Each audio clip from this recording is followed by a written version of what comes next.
o'clock, but there's still a significant amount of people here to the point where these streets are still shut down. Traffic hasn't been able to get through for much of the day now. So I don't know what's going to happen next because officers have to push these crowds back at two different portions of the street or two different intersections or two different ways, if you will.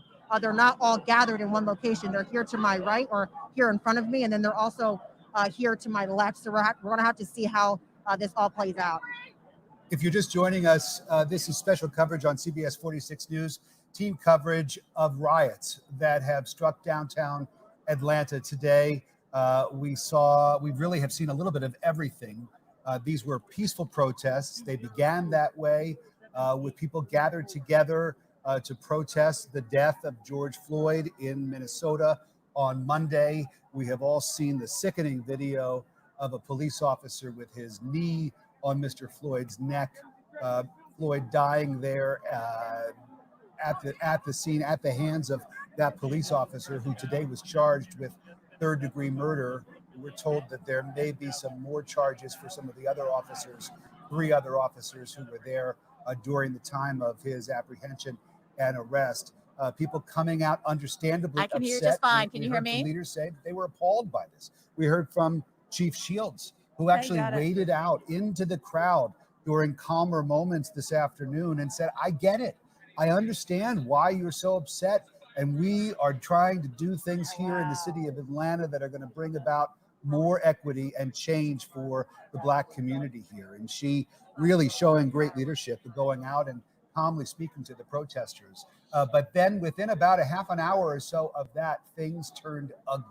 And we began to see the protesters start to lose sort of their patience. We saw a police vehicle lit on fire. We see another vehicle right there. I can hear Doesn't just look like a fine. police Thank you. vehicle, Yes. But another vehicle in flames. And we saw protesters smashing the windshields and the windows of about 6 or 7 police cruisers right in front of CNN headquarters. And really a frightening, at least the image, but CNN's own, they have police force that were inside the CNN headquarters and on that foyer where they had broken out all of those glass windows. According to eyewitnesses that we were talking to on the scene, the officers actually had pulled their weapons to keep the crowds from advancing into CNN's headquarters. This has what started, as you mentioned, Rick, as a peaceful protest has turned, it has decreased in terms of the size and scope of the individuals there. Maybe many of them got the message from Mayor Keisha Lance Bottoms that this is not reflective of Atlanta. She wants you to go home. Now, Yasmina Alston, you are directly in front of Starbucks coffee shop. Looks like their windows have been burst out as well. So the way the tear gas blooms out, it only affects a certain area. Yeah, right now we are on Marietta Street, right in front of the Hall of Fame store. And if you look behind me, you can see another crowd has gathered over here, and they've actually set another car on fire. I'm not sure who the car belongs to, if it's a police car or if it was just a fire. There were a couple of people over there. They were breaking the glass initially. A lot of people have gathered over here. They're screaming no justice, no peace. That crowd also, if you look over here at the Hall of Fame store and also here this Starbucks,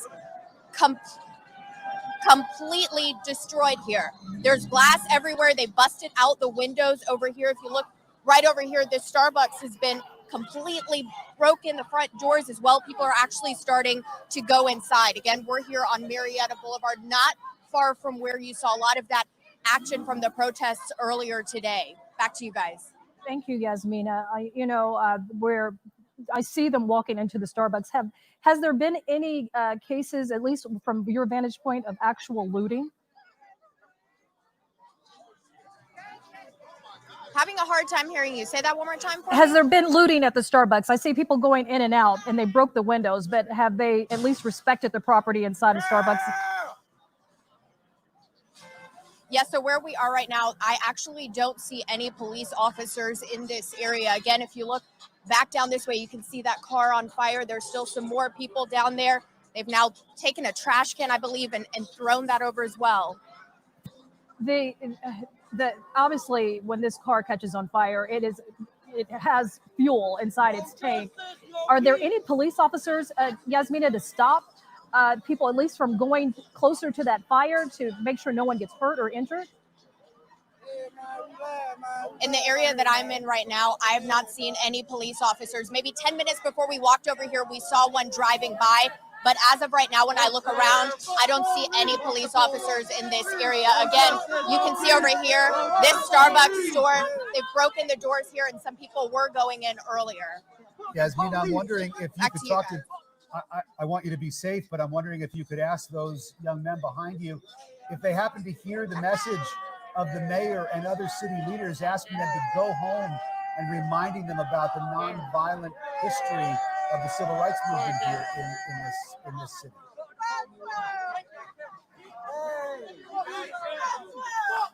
I think we've got a lot of profanity. So I think that you're having trouble with your shot. So Yasmina, we have just learned from one of our photographers who's on the scene.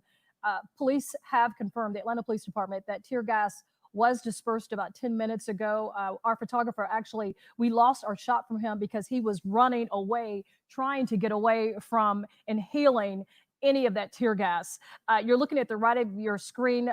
Again, there is the mayor, along with rappers and the daughter of the late civil rights leader, Martin Luther King Jr., they joined Atlanta Mayor Keisha Lance Bottoms at the headquarters just a few minutes ago to urge Atlantans who are angry about the recent deaths of African Americans at the hands of white police officers to go home. And if you really want to make change, go vote. I know that it's hard to do when you're in the thick of this and you're angry, but even T.I., who is a rapper, and a lot of millennials who we see there at this scene who can relate to T.I., he says, this is not protecting our city. This is not what Atlanta is about. We have reporters all covering this on the ground. We're going to go to Ashley Thompson. Ashley, the last time we saw you, they were continuing to burst out windows at CNN's headquarters. Tell us, has it improved from your vantage point? Well, I guess that's, your perspective of improved. They have since moved or been moved from the CNN Center. So right now we're over here at this intersection and it's been kind of like a standoff. We've been seeing this all night with the demonstrators and those law enforcement personnel. It has calmed down a little bit, but like I said, every time we say it calms down, something happens and it flares up again. People scream, they run. We saw a lot of people damaging property earlier, those cars and the buildings. And I gotta say, I listened to that press conference, as we all did, and I do agree that there are some people out here who are not here for the cause. They really are here just to make trouble. We have run into people who are angry with us and threatening us. And so we do have to be careful down here. And, we listen to the mayor's remarks, we listen to Chief Shields' remarks. This is no longer a peaceful protest that it was earlier today when this began at 3 o'clock. The crowd has dwindled, but there are still a lot of people out here.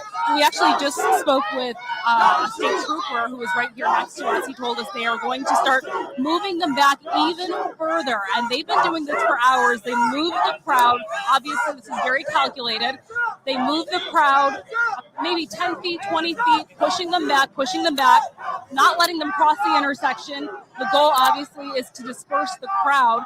And if you take a look at the crowd out here, you can see much more law enforcement on the scene. And like I said, the crowd has dwindled. People have left because things have turned violent. I mean, the CNN Center, it really is just incredible what that building looks like right now. Just totally smashed out. All the windows in the front, the windows here at this restaurant, the windows on the side, but they have since been moved away. And Sean, I heard you talking earlier about tear gas. I got to tell you, I walked through this intersection not long ago and my eyes just began to water. Obviously, there was some lingering tear gas in the area. We don't know if they're going to continue to do that to get some of these demonstrators to go home, but obviously that is one option.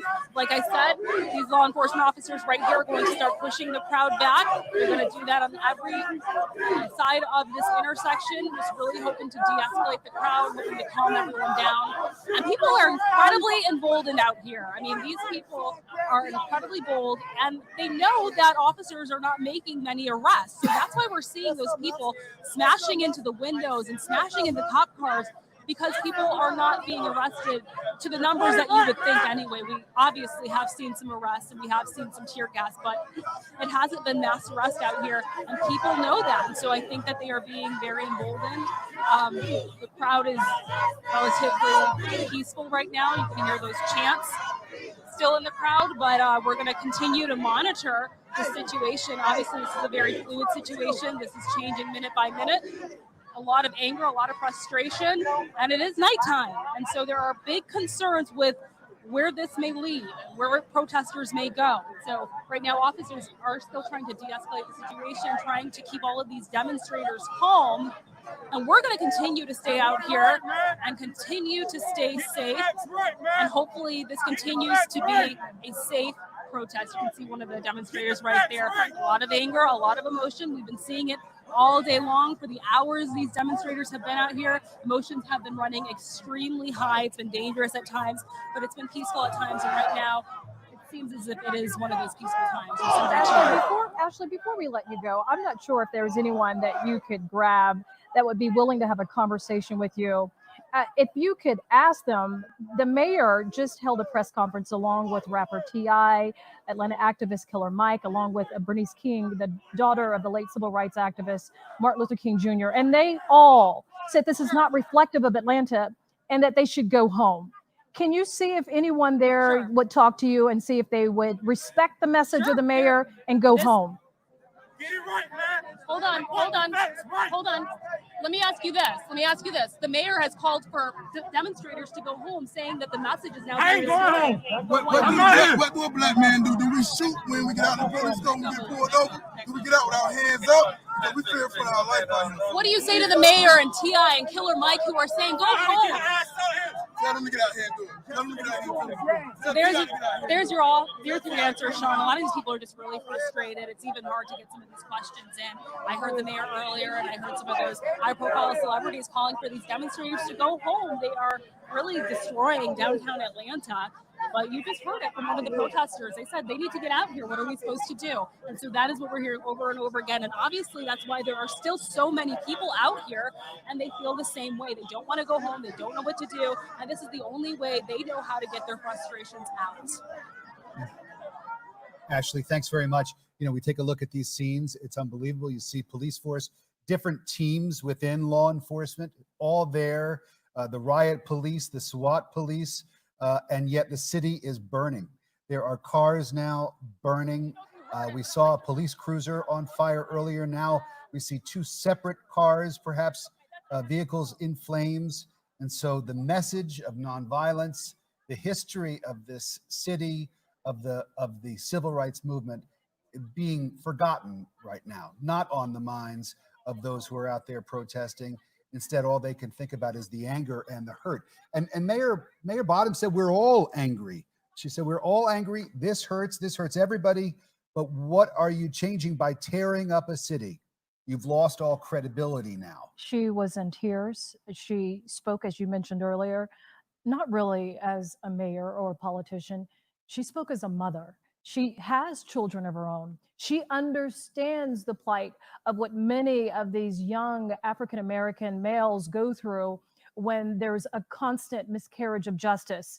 But tomorrow and the days after, when these images are spread, not only in Atlanta, but across the country and even internationally, because we are in their microscope right now, they're going to see these pictures. They're not going to see a peaceful protest that was marching for the justice of the death of George Floyd, who died at the hands, or actually the knee, of a police officer in Minneapolis. This is what organizers had originally proposed and dreamed for the city of Atlanta, to have a peaceful protest to create dialogue. But what we have is a city that is on fire. It is tragic. It is sad. And as the daughter of the late civil rights leader, Martin Luther King Jr., Bernice King, said, non-violent means is the only way to get the message across. It is proven time and time again, yet the images that we are seeing right now of Atlanta, this fire has now gone beyond a car blaze. It's now a structure fire. We're not quite sure what everything that is being consumed in flames. But Ayanna Crystal, you are on location. Maybe you can give us some insight. Is it trees, or is this now a structure involved with those cars that were on fire?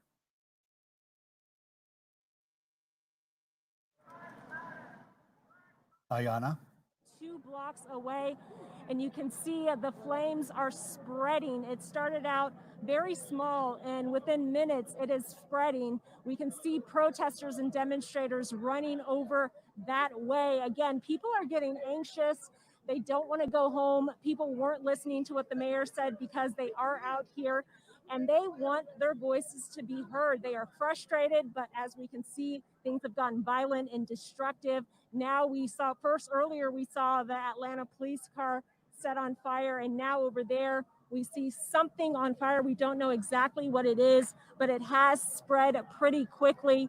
Right here we have police who are blocking off the street. There were some tense moments where protesters were in their face, but now they've gone over to where that fire is.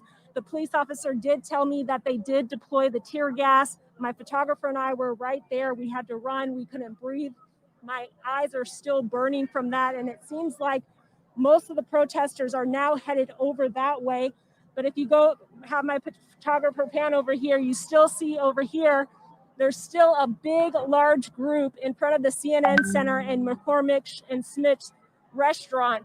So it seems like they're dissipating to separate areas throughout the city here in downtown. But again, people are not going home, and they're getting anxious and they're frustrated and they're yelling and they're getting in the police officer's face, and the police are showing a lot of restraint right now.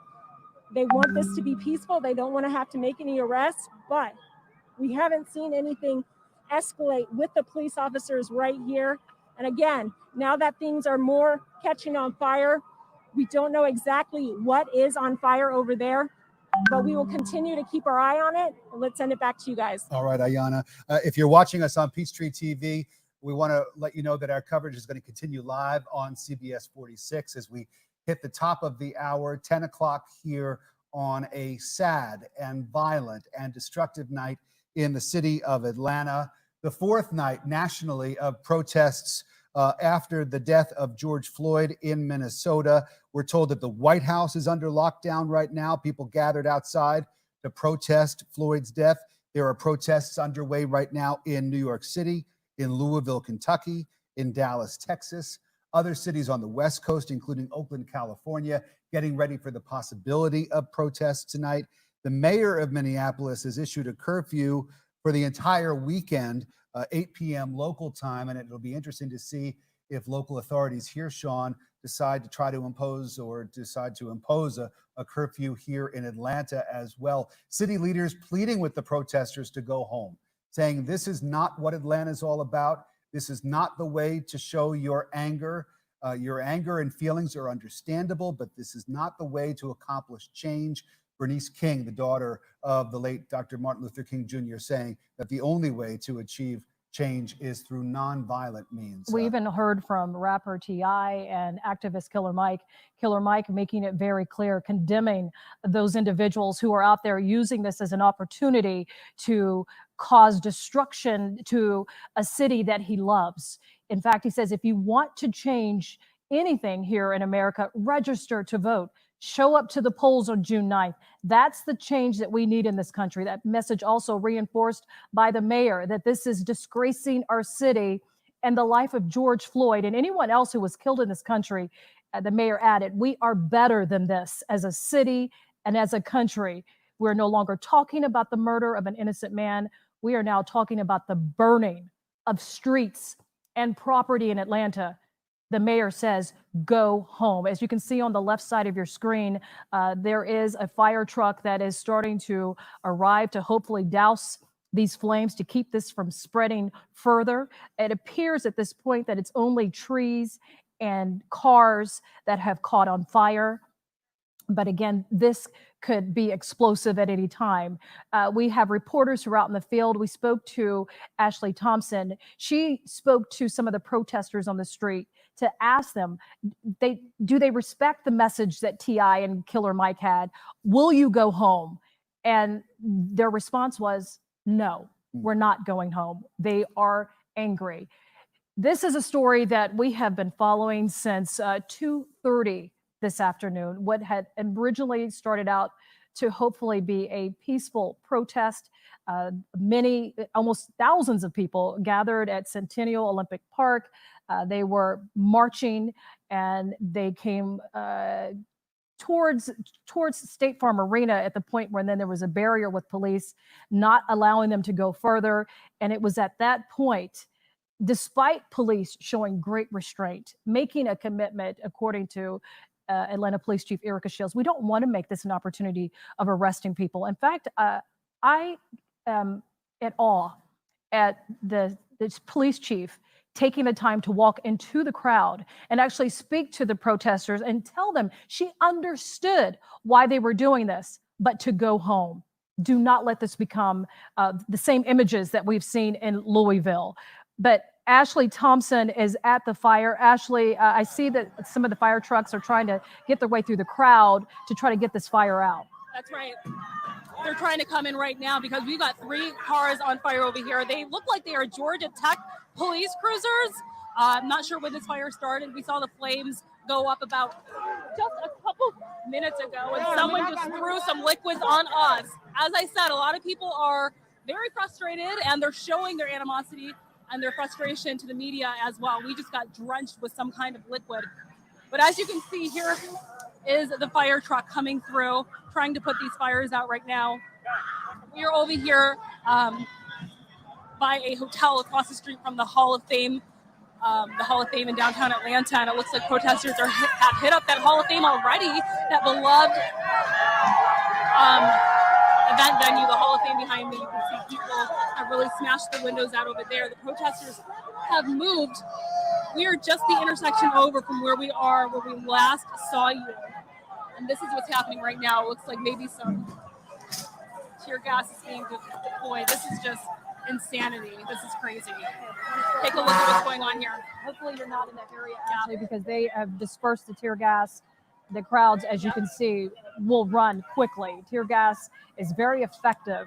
If you have ever had experience with it, I trained Army military, and tear gas will cause chest pain. It will burn the eyes. It will make it very difficult to breathe. If you don't have a gas mask and you breathe that in, you're in trouble.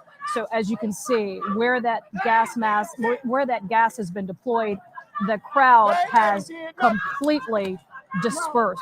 This was done in an effort to get that fire truck through, to get to where those fires are, where 3 cars, as Ashley mentioned, are now engulfed in flames. Yep. And you see people still out there, even with the smoke being thrown into the crowd to try to disperse them. They are still out there protesting, and those flames continue to burn. And it really just is such a sad scene, you know. And this is a week, Sean, where we heard the governor actually talk about the possibility of having the Republican National Convention relocate from its original site. It's supposed to be in North Carolina this summer, to Atlanta, wanting to put Atlanta in the international spotlight by holding a high-profile political event here. There is no way that the Republican National Committee would consider having any of their convention here in Atlanta, given the scene that's playing out on the streets tonight. This is a black eye for Atlanta, and it's very sad because there are so many good community organizers and leaders who are honestly trying to make a difference in this community, trying to answer some of the concerns of the citizens, the rightful and justified concerns of some of the citizens of Atlanta. To have this happen tonight, to see this, it is just sad. It really We is. even heard from Atlanta activist Killer Mike. He says, if we lose our city, what else do we have? This is creating a narrative for our city, that these images will play out not only on newscasts here in Atlanta, but this has become an international event. And for many who are angry and hurting about the injustice of George Floyd, when the message has been, according to the mayor, Atlanta City Mayor, Keisha Lance Bottoms, she says the message is lost. If you had great intentions to help advocate for justice for George Floyd, you have lost that message with these images. We're going to go to our reporter who is on the scene right now. I believe that we are going to Yasmina Alston. Yasmina, just terrible. A Starbucks store that's directly behind you was looted, and also windows broken out and defaced with graffiti. And it appears that they have been sprayed with tear gas over there too. Well, a lot has happened here in the last 10 minutes or so. There's a lot of tear gas. It's making it very difficult for us to breathe. A lot of coughing. This is that same scene that we showed you not too long ago where the cars were actually set on fire. You can still see those fires over there. Maybe about 10 minutes ago or so, Atlanta police, they were set up behind us and they made their way into this area to come and disperse the crowds. That's when the tear gas came. You can see the fire trucks are over here as well. So the tear gas burning our eyes. A lot of people scattered, of course, when that happened. So we're going to take a quick break and send it back to you guys. Understandable. Protect yourself, Yasmina. I feel your pain. I went through that in training with the military. Let's look at the images to the right. This is something that the mayor of Atlanta was tearful about. She just held a press conference less than an hour ago, stressing the need for protesters to go home. This was no longer peaceful. This is now out of control, according to the mayor. The mayor joined with her rapper T.I. and Atlanta civil rights activist Bernice King, who is the daughter of the civil rights leader of Martin Luther King Jr. Bernice condemned what is happening here in Atlanta today. And she said the only way, if you want to get the message of injustice out, is to follow the means of her father, and that's non-violent, peaceful protests. We are no longer seeing that here in Atlanta. This is tragic images for our city and heartbreaking. But on the other side, I am African American. I have 2 African American sons, and I get it, just like any African American who has children and I've had a cousin who was killed in Chicago in violent crime. And I understand the Black Lives Matter movement, but spraying BLM on the CNN building and defacing its property, that's not reflective of what the Black Lives Movement is about. Not whatsoever. These are people who have hijacked the opportunity to protest injustice because it does exist. We've seen the narrative over and over again in Brunswick, Georgia right now with the death and murder of Ahmaud Arbery. It's fresh on a lot of these young people's minds who are out there. They are hurting, they are angry. But Killer Mike and the mayor said it best. If you want change in America, register to vote. Show up to the polls June 9th. This is the change we need in this country. According to Atlanta Mayor Keisha Lance Bottoms, this that you're watching, the burning of our city, is a disgrace. And the life of George Floyd and anyone else who has been egregiously felt the miscarriage of justice, that message has been lost when that protest turned unruly in front of CNN's headquarters. And again, just to remind people who may not have been paying attention hours ago when this protest began, it really started off so peacefully. There was prayer before. There were prayer circles. There were people bowing their heads in prayer, in solidarity. They were making their voices heard in a powerful and peaceful way. For it to have been transformed into this, it is just the complete opposite of what organizers were hoping to achieve today. They were hoping to have a city come out to show its people, to show its support for those people in Minnesota and all over the country, black, white, yellow, red, brown, you name it. It was a rainbow. It was a rainbow. The The protesters came from all different ethnic backgrounds, racial backgrounds. They were all marching together for a common cause. And now that cause has really been stepped on. We have a reporter, Ayanna Crystal, who is at the scene where tear gas was dispersed. The crowds have pretty much been fanned out from that area. Ayanna, give us the latest. Well, as you can see, you're looking at the flames from afar over there by the hotel, close to the aquarium. People have dispersed from this area, headed over there, but then over to my left, if you can see, there's still a large group of protesters out here on Marietta Street and Centennial Olympic Drive. People are out here, they don't want to go home. They are still frustrated. They are yelling, they are upset. They are just exhausted, guys. They have told me that enough is enough. They want their voices heard. This can't keep on happening. This has happened over and over. This is 2020. This is not what America should stand for. So they're frustrated. It doesn't seem as if they're going anywhere anytime soon. We don't know how long this could last. As we know, this started at 3 o'clock this afternoon, and here we are after 10, and it's still going on. And there are still hundreds of people out here, and they don't want to go home. They want their voices to be heard. They're tired of the injustices, and the police has showed tremendous restraint. We have seen the violence. You can see the fire trucks over there trying to contain that fire. It started out small, and within minutes an increase. Now you're seeing crowds running. We don't know exactly why they're running at this moment. We do know that police have deployed tear gas several times this evening. my photographer and I have experienced that. Let's send it to my colleague, Bobeth Yates, who's in the crowd. I'm here. I'm here. All right, so right now you can see a line of police officers literally lining up right behind me. We can actually see them, and it's really like a confrontation between the police officers and the crowd. The police, though, have been, for the most part, very civil. A couple minutes ago, they had some crews that came by, fire crews that came by, that actually had tear gas, and it had the entire group running. Again, there are also areas where we're hearing shots from BB guns, and one of the couple of the people in the area kind of said they felt like they were shot by the guns, the BB guns. So right now, though, it seems as if people are protesting simply, and then this line right here is where it seems to be where everything is coming to a head. Slowly, this line is moving forward, though, because we have seen them take a few steps, and every time they take a few steps, we're getting closer and closer away from Centennial Park. Now, if you go right behind me, what we're also noticing is a line of police cars now taking over the street. I think we've lost Bobeth. And so we're back. I don't know if you can still hear me.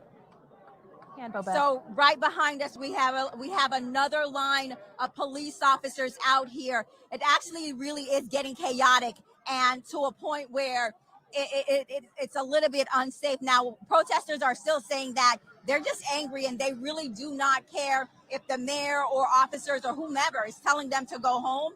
They say they're going to continue to be out here. But again, these officers are out in force. And the message the mayor said earlier to me when we were at her press conference was they're no longer playing. Even though they are being civil, they are definitely going to do everything in their power to maintain order. They said this is not Atlanta. These people are taking it to another level. And this is not a peaceful protest to the point where it's no longer productive. So they said they are going to use whatever force is necessary to disperse this crowd. And right now you can see from the line of police officers that are on the street, that is possibly going to escalate this situation. Again, let's see if we can get as close. Bobeth, before we let you go, those two males to your left right there, ask them, T.I. and Killer Mike. I'm sure they know who those two individuals are, the rapper and the local activist. They made a plea to go home. They probably didn't hear it. Can you tell them that T.I. said go home and see if they're willing to listen? Okay, let's see. This gentleman right here. If we're at a press conference, you had T.I., Killer Mike, and they're saying that you guys need to go home. Like, how would you respond to that? Go home for what? Why would we go home? Well, they're saying at this point, been justice served. I mean, it's only been one cop, that's been arrested, but we need all four of them arrested. I feel like. So is the plan to stay out here and come back tomorrow until someone gets more cops get arrested? For sure. Why not? Yes, most definitely. But at this point where it's becoming violent and, they're setting cars on fire, breaking into businesses, do you think at this point it's crossing that line and it's no longer productive? I feel like as American people, how else are we supposed to get our point across? I mean, people are fed up. I mean, it's been, Sandra Bland, Ahmaud, Arbery, and Floyd, and plus like many more. I mean, I'm young. I mean, I don't want my kids growing up in this. This is crazy. I never seen Atlanta like this. What about your safety? Do you feel safe? There's officers here. They've shot a couple of people with BB guns. I seen a couple people shot, but all I think I can do is just pray. Just pray as a whole. They came out here with riot shields. I mean, they wanted this shit to happen. I feel like they wanted all this to happen.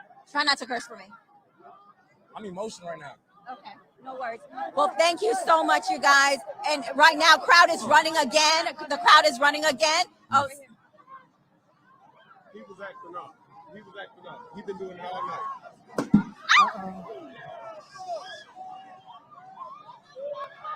Okay, all right. So let me.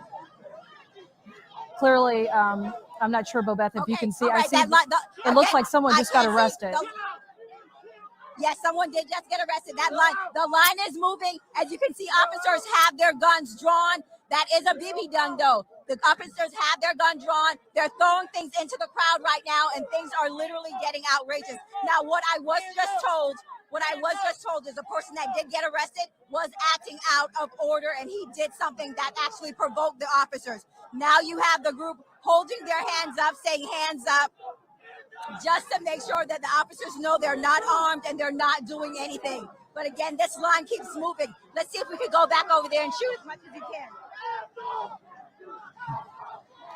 So, Barmel, as they're saying hands up, are they trying to press into the line of police officers, or are the police officers being successful in pushing them back further and further and hopefully get this crowd dispersed? Yeah, it definitely does seem like they are. Each thing happens, they make a couple steps forward. If it's just a feet or so, but for the most part, they are moving forward, and they have completely crossed to the other side of the street right now. But again, these officers have their guns drawn, they have their batons ready, and they are literally prepared for this. So it seems as if they're not as rattled as the rest of us out here. Well, as we take a look at these pictures, it really is unbelievable how close our cameras are able to get. We have colleagues out there who are risking their own safety to bring us these live pictures. Of course, we have our correspondents in the field. We also have a number of photojournalists as well who are just doing amazing work. You take a look here at those folks who are right there. The Omni Hotel is one of the scenes where there's been a lot of violence, a lot of vandalism, rather. And Haley Mason is there at the Omni, I believe. Haley, is that where you are? Can you tell us what's going on there? I am at the Omni. Rick, I'm in front of it, but you can see this fire behind me right here in Centennial Olympic Park. There are multiple police cars burning to the ground right now. And I mean, it's devastation out here, to be completely honest. I'll give you a look here inside the Omni. It's something like you've never seen before. The glass is broken out of the front of the Omni Hotel. There's a trash can knocked over. If you look down to your right, Eric, you can see to our right, the College Football Hall of Fame is completely destroyed. And it's just remarkable that as we continue to walk down this way, there is fire burning in the streets of Atlanta in 2020 as a result of this protest gone awry. As a native of Atlanta, it hurts. It hurts to see our city like this. Yeah. I know it's hard, Haley. You're not But alone. we're trying to stay safe. You're not by yourself. We saw a very tearful Atlanta native, Mayor Keisha Lance Bottoms, literally almost in tears, speaking not as a politician, not as the mayor, but as a mother, telling, repeating, condemning the actions of these protesters and telling them it's no longer peaceful. If you wanted to get the message about justice for Gregory Floyd, it's over. It's time to go home. And Haley, it's okay. I know your tears are genuine. You love this city. You have committed yourself to returning to the city and to see what is happening, these images, and to know that it is going to be repeated over and over, not only just in Atlanta, but across the U.S. and internationally, to reinforce the narrative that these are, as President Trump said, these are thugs. Well, that is what causes more anger, Sean. Those types of stereotypes, that type of language is in part what people are responding to. So you can't ignore that this hurt is built up over time. Of course, people don't want to see this come to this. People say they want real change. And some people, unfortunately, feel like this is the only way that they can promote and evoke change is through things turning this way. You heard the mayor saying, this is not Atlanta, though. This is not the way you do this. These are the streets that Martin Luther King and Ambassador Young and John Lewis and Joseph Lowery marched through for decades to get to a better place. And so that pain that we feel, especially as natives or people who care, it hurts because you feel that we should be better than this. We should be better than this point right now. in the city of Atlanta that has made so much progress, but as a country, not enough. And so you see some of that playing out here with this fire that is still burning behind me with SWAT teams.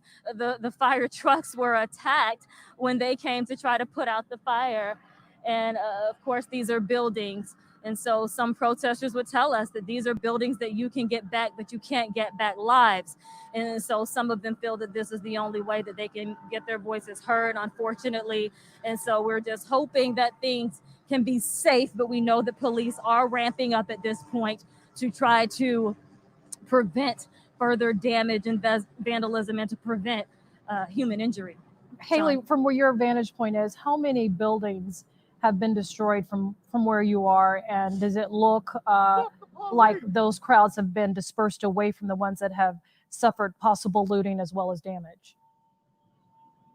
Right now, from my vantage point, we can just kind of pan around over for you. You see the Omni Hotel, that's one building. You see the center here, the Georgia World Congress Center, the entrance there is broken out. You can pan over here to the College Football Hall of Fame. That's another building. You see the Starbucks behind me. We're counting 4 now. This is the Embassy Suites Hotel, Ruth's Chris Restaurant. Those cars in front are on fire. This is part of Centennial Olympic Park that is now on fire. You see a number of buildings. We've almost done a 180 pan, and this is just one block. We haven't talked about the CNN block, McCormick and Smith's that's torn out. Police barricaded crowds from getting to the State Farm Arena. And so at this point, we just know there's several buildings that have been destroyed, at least on the bottom level. Sean? Haley, it's just heartbreaking to see what has happened here. There is a person behind you using this as an opportunity. As the mayor says, what message are you sending when you have liquor and you're damaging buildings? What message, how is that helping get justice for Gregory Floyd? The mayor has tearfully said, go home. T.I., the rapper T.I. said, go home. If we lose our city, according to Killer Mike, what else do we have? We have to, in fact, T.I. used the movie Wakanda, which has, it really showed the best of everything African-American. And he said, Atlanta is our Wakanda. Don't lose it. This has been a huge black eye for our city. And in the midst of a pandemic, where we have an economic crisis, where businesses are struggling to, 1, open, and 2, survive, the question now is, will these companies come back to Centennial Park? That's so true. And you think about the convention center, the Football Hall of Fame, these sites that have really been shuttered because of the pandemic, the Omni Hotel, and we know how the hospitality industry has been hit so hard by the need for everyone to stay at home and quarantine and isolate themselves. These are businesses, as you mentioned, already suffering, and now to be faced with having to possibly rebuild and put in new windows and everything that's been destroyed tonight. You wonder if they're going to think that it's even worth it, if it's going to be worth the expense to try to get themselves fixed up and back on their feet again. Or even the narrative that we're seeing here that will unmistakably or will undoubtedly be used against this city, that why have the Republican convention here? What message does this send? We're not ready.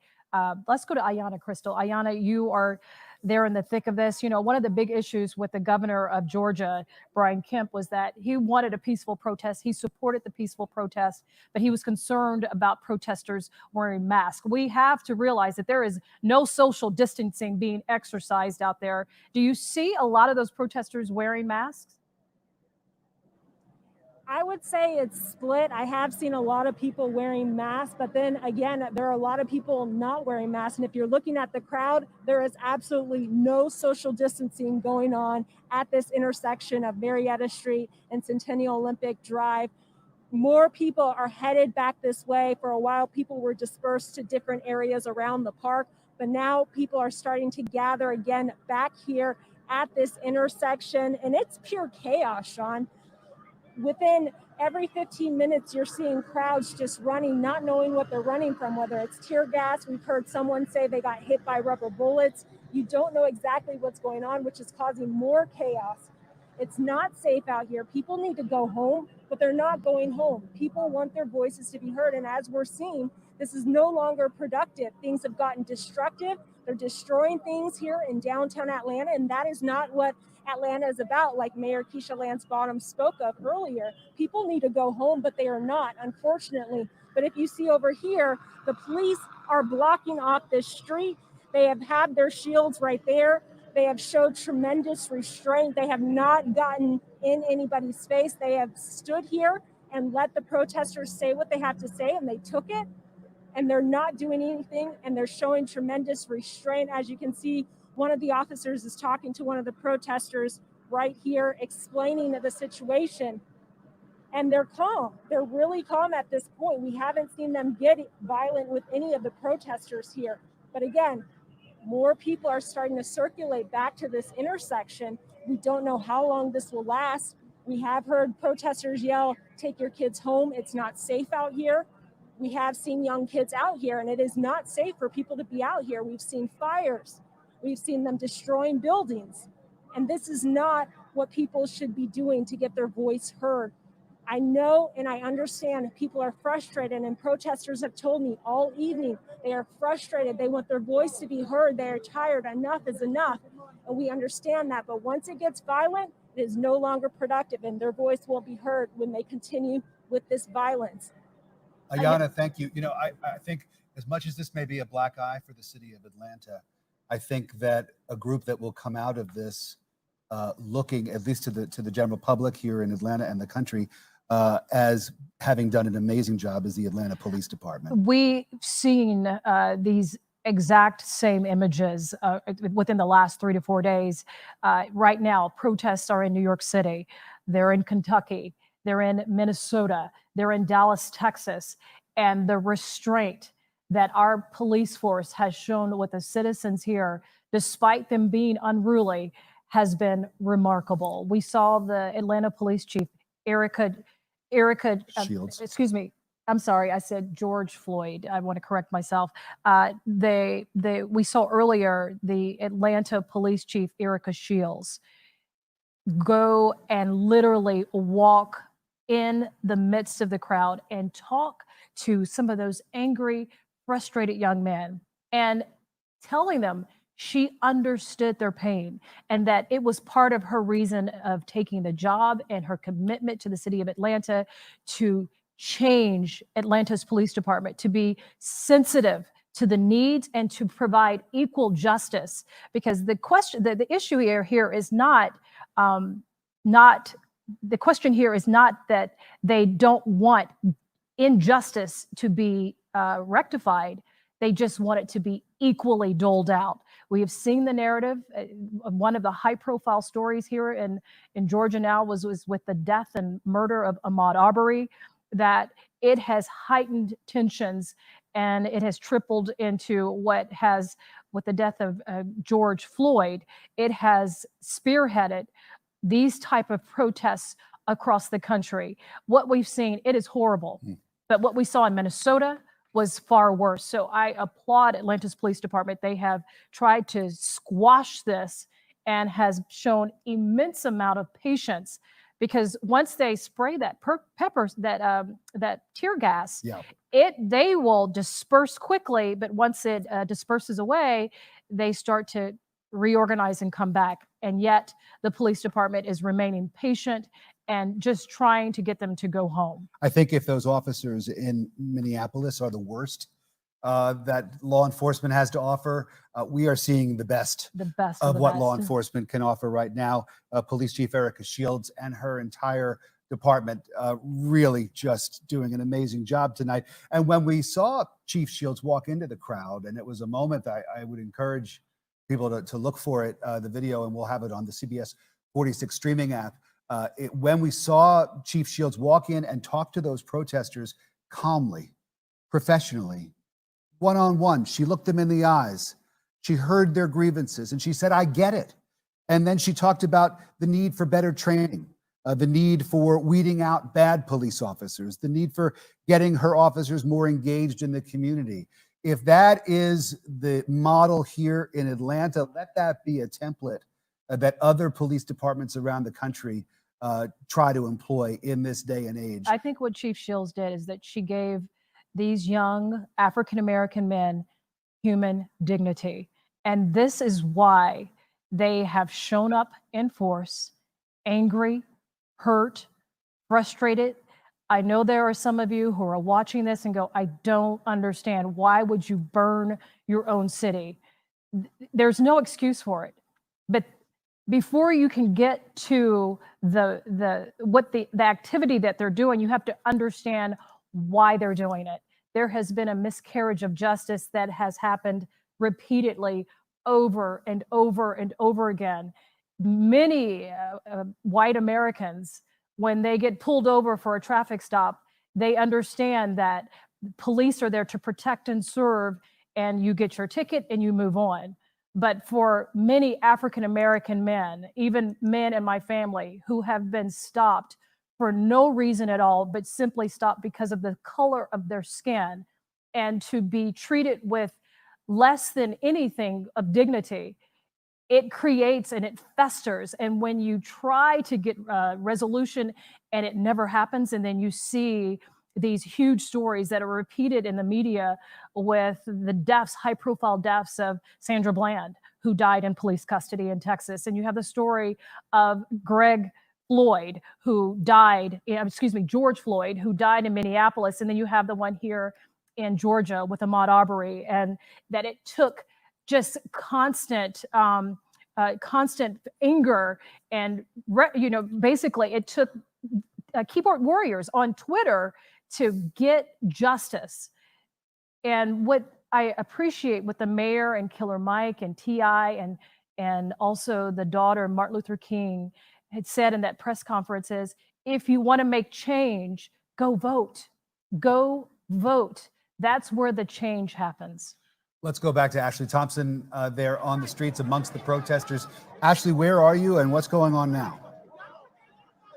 So, Rick, we are at the intersection of Marietta and Centennial Olympic Park Drive, and this is where the hotspot was earlier. This is where everyone was. They have since moved a block over, but we're going to show you what is happening here. The crowd has since been thinned out, so this method that these officers are using, which is essentially a standoff and then asking them to back up, and then another standoff, it appears to be working. As you can see, there are some demonstrators who are still out here face-to-face with these law enforcement officers, screaming in their faces, trying to get their voices heard, chanting, really just trying to talk to them. But it is a standoff. We were talking about this earlier. It's almost as if, who's going to blink first? Who's going to blink first?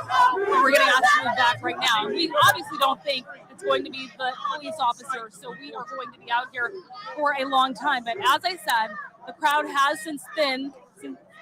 thinned since you saw us earlier this evening. A lot of the crowd has gone to the intersection down the road, and that's where we saw those Georgia Tech police cruisers set on fire. We saw the Hall of Fame totally smashed. We saw those, the tear gas is flying over there. It's relatively peaceful over here, but we want to show you the aftermath of this protest, this violent protest from earlier. Take a look at Centennial Olympic Park. It almost looks like a scene out of Armageddon. You can see those police cruisers up there.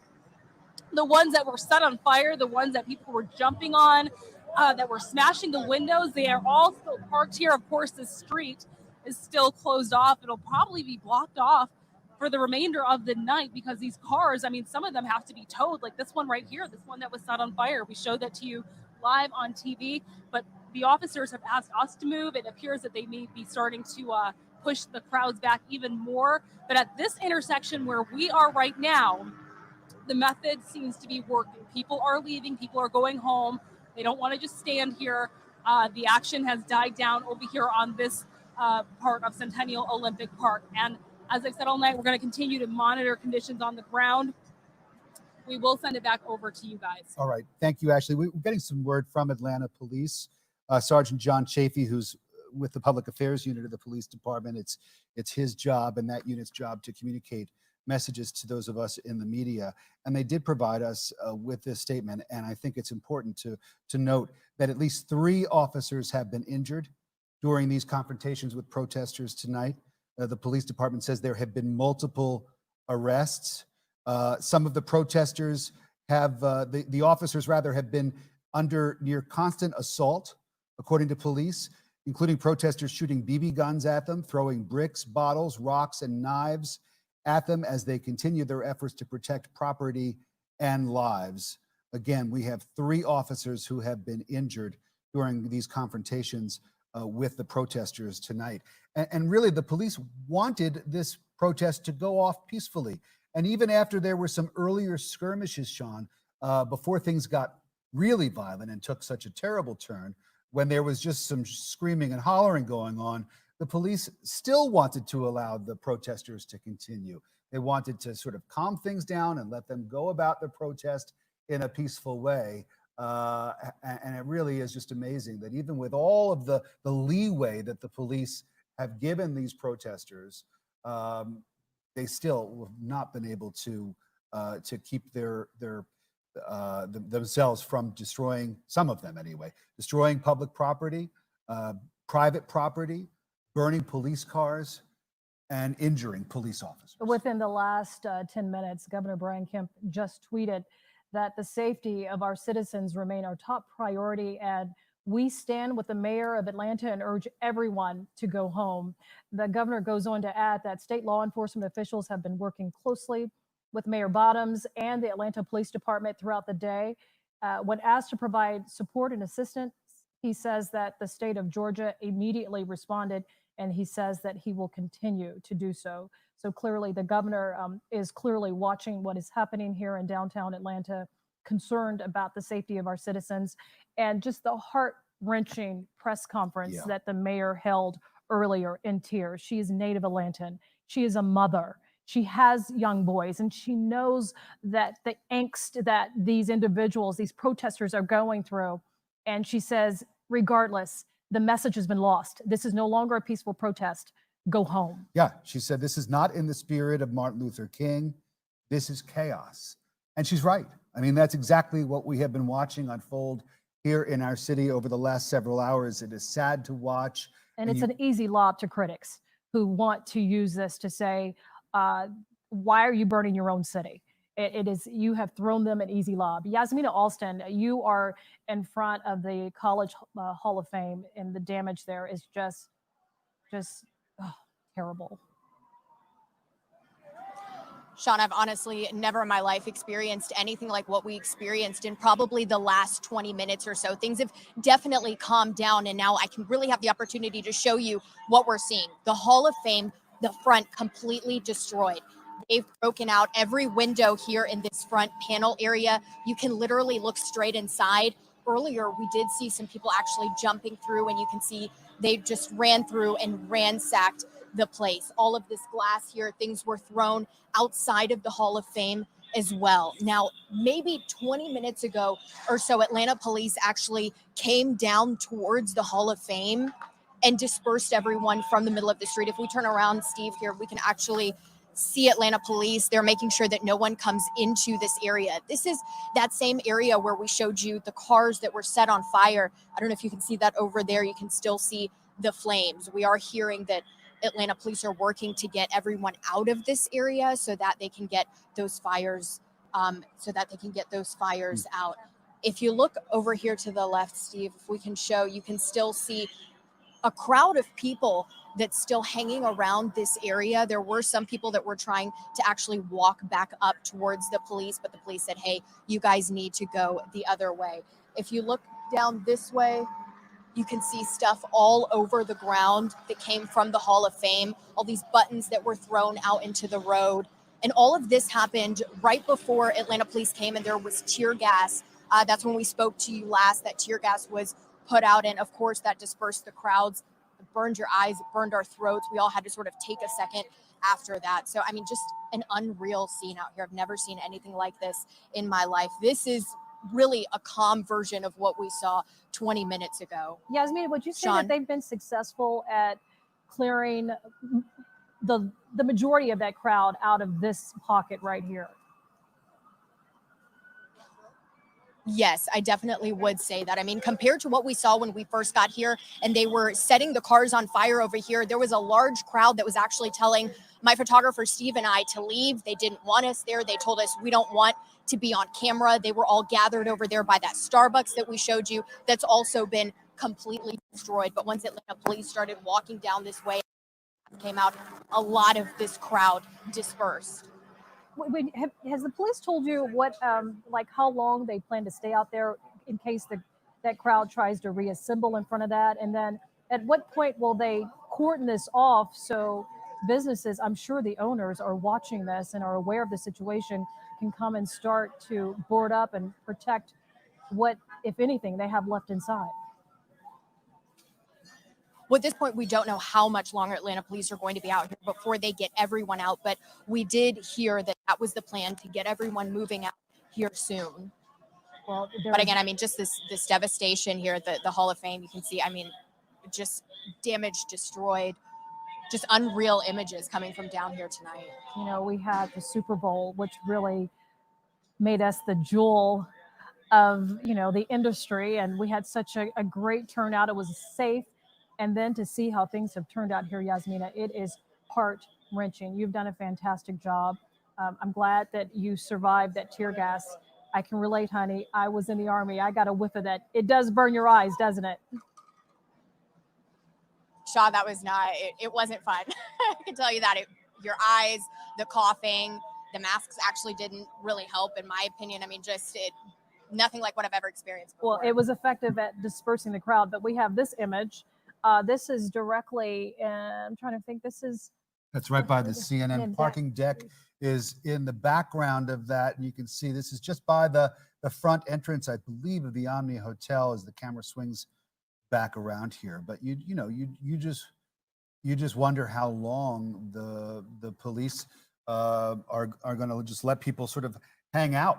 You know, I think that probably as long as they're not doing anything, destroying anything, the police are probably just going to let that happen and let people find their own way home and decide when they want to leave. Atlanta police have shown incredible restraint, and we applaud them. They have respected the life and the dignity of these protesters, even despite the fact that they have been unruly and quite possibly, you know, breaking the law by bursting out windows and looting businesses. They have arrested very few people. That was the goal. Chief Erica Shields said earlier today when she went and spoke in those crowds and spoke to protesters that she said, I don't want to make this a massive arrest event. Yes, an arrest fest, as she is what said. She called it, and she didn't want that. And she has done that. There have not been a lot of people arrested.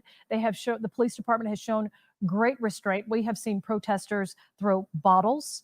We heard Bobeth Yates say that protesters used BB guns and shot at some of these officers. Hopefully, the very few that have been injured will recover quickly. We know that the police officers have been yelled at, belittled, yet they remained professional and wanted to send the message that what the mayor had said when they first started: we support the right to protest. We understand why you're protesting. Just keep it peaceful. And this on a day when one of the officers in Minneapolis involved in the death of George Floyd, the main officer whose face we all clearly saw in that original video, Derek Chauvin, was charged with third-degree murder and manslaughter. And then later today, this afternoon, just before we were getting ready to come on the air, there was a new piece of video that was released, a different point of view of the death of George Floyd. And in that new video, you could see very clearly that it wasn't just Officer Chauvin or former Officer Chauvin, but two of his colleagues who were also involved in the pinning down of George Floyd. You saw them all three kneeling on Floyd. Of course, it was Chauvin whose knee was on Floyd's neck, causing him to not be able to breathe and to beg for mercy. And there is that video that I was just referencing, and you can see it's Mr. Floyd on the ground there, lying face down, and it's those three other officers keeping him pinned there, along with the fourth officer who clearly is not doing anything to intervene. And that's where a lot of the upset comes, not because until all four of these officers are charged, Sean, I think we're going to continue seeing these protests. The protests that we are seeing in Atlanta is not unique.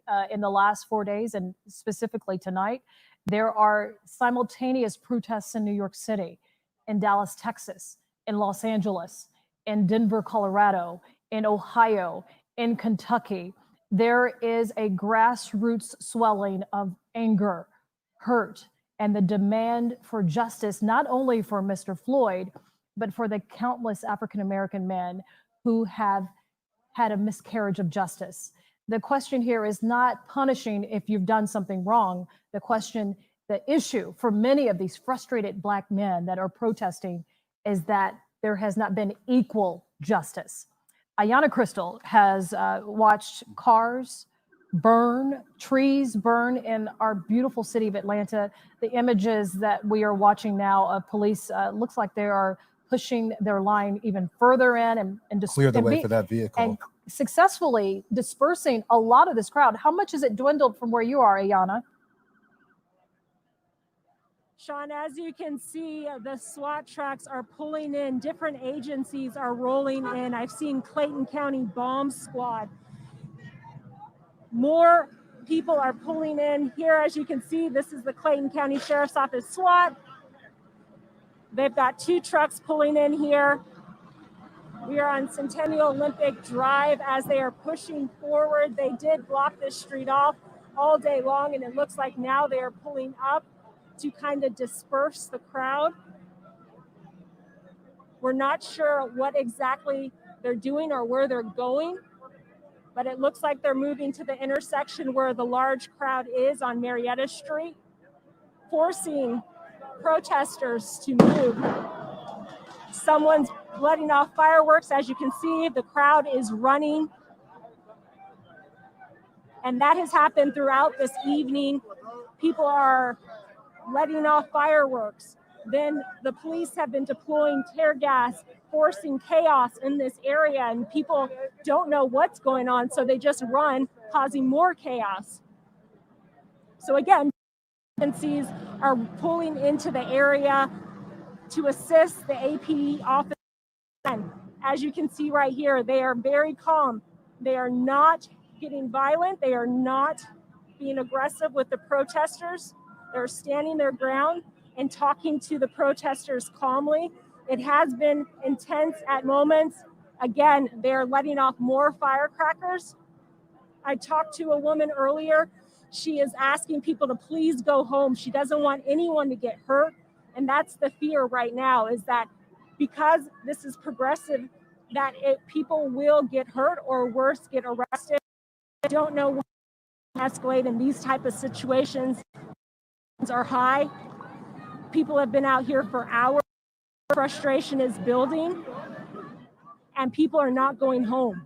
As you can see, the crowd is still at the intersection here on Marietta Street and Centennial Olympic Drive. More people are coming to this intersection to voice their concerns. A lot of people are just standing around. There are people on the garage parking lot just watching, overseeing, seeing exactly what is going on. Excuse me, that was a protester with the inappropriate language. But again, a lot of frustration out here. People don't like what's going on. And unfortunately, this is not the way to go about it. It has not been productive. Let's walk the crowd. Ayanna, as you walk into the crowd, Ayanna, as you walk into the crowd, many of them, I'm sure they have not heard the message from Killer Mike and T.I. At the press conference earlier today, they said, go home. Can you speak to some of those protesters out there? Tell them what Killer Mike and T.I. said and see if they're willing to go home.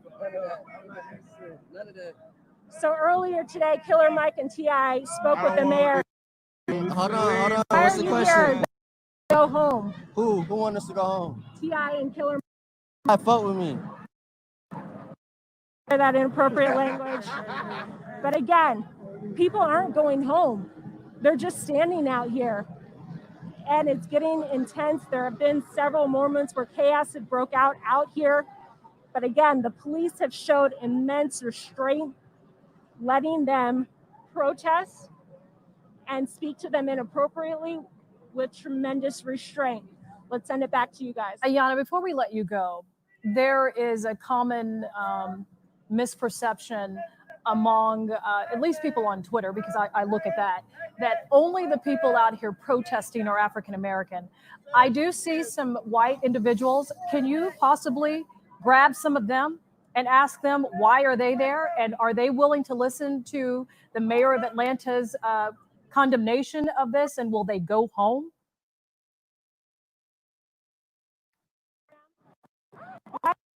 For you to be oh, Atlanta thing to be good. And I spoke to the residents here. Okay. Once people. That's too bad. We weren't able to hear. Ayana, we're going to come back to you, because if you could get them to hold on and stay with you to ask those questions. You have some technical glitches. We'll try to get that fixed. We have another reporter out in the field. Brittany Miller has been out in the field all afternoon. Brittany, on the right-hand side of our screen, we're seeing a lot of smoke. Not sure if those are from firecrackers that people are setting off. What are you seeing? Describe it for us. There's fireworks. I don't smell any firecrackers. I just heard a loud boom, but something has happened in the last 10 minutes that has shocked me, because there's such a small group of people here. But take a look at the amount of officers that have just pulled up to this intersection. We see 1, 2, 3, 4, 5, at least 6 cars and 2 SWAT trucks. They just got out and they're putting their gear on. It looks like they're strategizing right now as to what is going to happen next. I have to tell you, I did get a warning from a captain on APD who said that they would be advancing towards this intersection in a few minutes, and it has happened. Just to give you a reference point as to where I am, this is where those 2 cars were set on fire. They're not, let's walk over here, Lawrence, to see if they're still burning. They are still burning. We're hearing loud booms as well. The flames are small compared to how big it was earlier. People are running right now, and we're hearing some glass shatter right now. We don't know where that is coming from. We did have that tear gas earlier, Sean. I know that we were talking about, we would know when it happened, and you were absolutely correct. They threw some tear gas. I'm just trying to watch my back here. They threw some tear gas. The protesters threw it back, and it got into our lungs. It got into our noses. Our faces were burning. Our eyes were watering. Our photojournalist got pretty sick from that tear gas. So it is very powerful, and it does burn, and it stings a lot. So just take a look to my left. Clayton County Sheriff's Office has now pulled up to this scene. So now we have a multi-county approach to dispersing this crowd. So many officers are here, and not a lot of people, actually. The people just ran away. So we have officers just standing on the street here in downtown Atlanta in front of the College Football Hall of Fame. The people, though, have left. Protesters have left. This is the first time I've seen this all day since 3 o'clock. We have 3 people here compared to the thousands that had swarmed and descended upon downtown Atlanta earlier today. So, again, it still looks like they're strategizing. I'm looking at Clayton County SWAT truck right here that is pulling up next to the Atlanta Police SWAT truck. So we're going to see what is happening here. Brittany, before you go, I'm not sure which way the camera angle was, but it looked like there were still some structures that were on fire. Those were their cars, Sean. I can move you to the left a little bit just so we can get a better look and get closer since the people are gone. These were the 2 vehicles that we saw that caught fire. If we're going to move over here safely, you can see those flames are still there, and this car is charred. I mean, look at the doors busted out, the flames still pushing through the front end of that car. This is one of the fires that were set today, in addition to that police patrol car that we saw. We saw those flames just rising and that smoke billowing into the air. This is still burning, as you can see, but police are trying to just clear out this section, which they have done successfully, I can say. I haven't seen an empty street all day, and this is the first time I am seeing that. So they have successfully cleared this section of downtown Atlanta on Marietta Street and Park Ave West. So that's the latest here. We do have a lot of officers here, but we do have some protesters to my left, but they are being peaceful. They're not doing anything. They're just standing here. And I don't know if we've shown this to you already, but this is the Starbucks. The windows are blown out there. It has been vandalized, graffiti everywhere. The sign on the front has just been broken in half. Brittany, So I'm going they to came interject through real here. quickly. Brittany, we Yeah, asked this go ahead. question of Ayanna. I want to ask if you could possibly do it. There is a common perception that the only people that are protesting are African American. I see in front of that Starbucks there are some individuals that are white. Can you ask them? The mayor of Atlanta have asked them to go home. They probably have not heard that. T.I. as well as Killer Mike. Can you ask them why are they protesting and will they go home? You're looking for a white protester, Right. It was in front of the Starbucks. Sure I saw in front of the Starbucks. I saw them. Can you ask them that question? Yeah. We can go over there. Sure, they are African American. We're walking this way sorry. now. Hold on. And what was your question, Sean? Well, I was trying to give some perspective here because there is a common perception that the only people that were out here today, there you see a white male, he's been arrested, unfortunately. But the perception is that there's only black people out here protesting for the justice of of George Floyd. And excuse me, I'm getting his name all mixed up. Let me see if I can ask somebody. Have you guys been down here all day? Did you see the cars? Pardon? Okay. I just wanted to ask, have you seen any protesters here or anyone that was here in this section that was not black? Anyone of any other ethnicity down here? Yes. Talk about what you saw. I'm not talking about none because I look like shit. So. Okay, moving on. Can you guys just tell me what you saw? It was both races down here. It was both of them down here, white and black. So it wasn't no race thing. It was just basically like they know what the cops did was wrong. All right, so you just confirmed it there with people that were here. There were both races here. I did talk to white protesters earlier today. I'm not sure if there were white protesters here later in the day, but that is what I saw earlier, Sean. All right, Brittany, stand by. We're going to reset as we come up on the top of the hour here as we continue to look at these helicopter shots over downtown Atlanta on this very sad Friday night.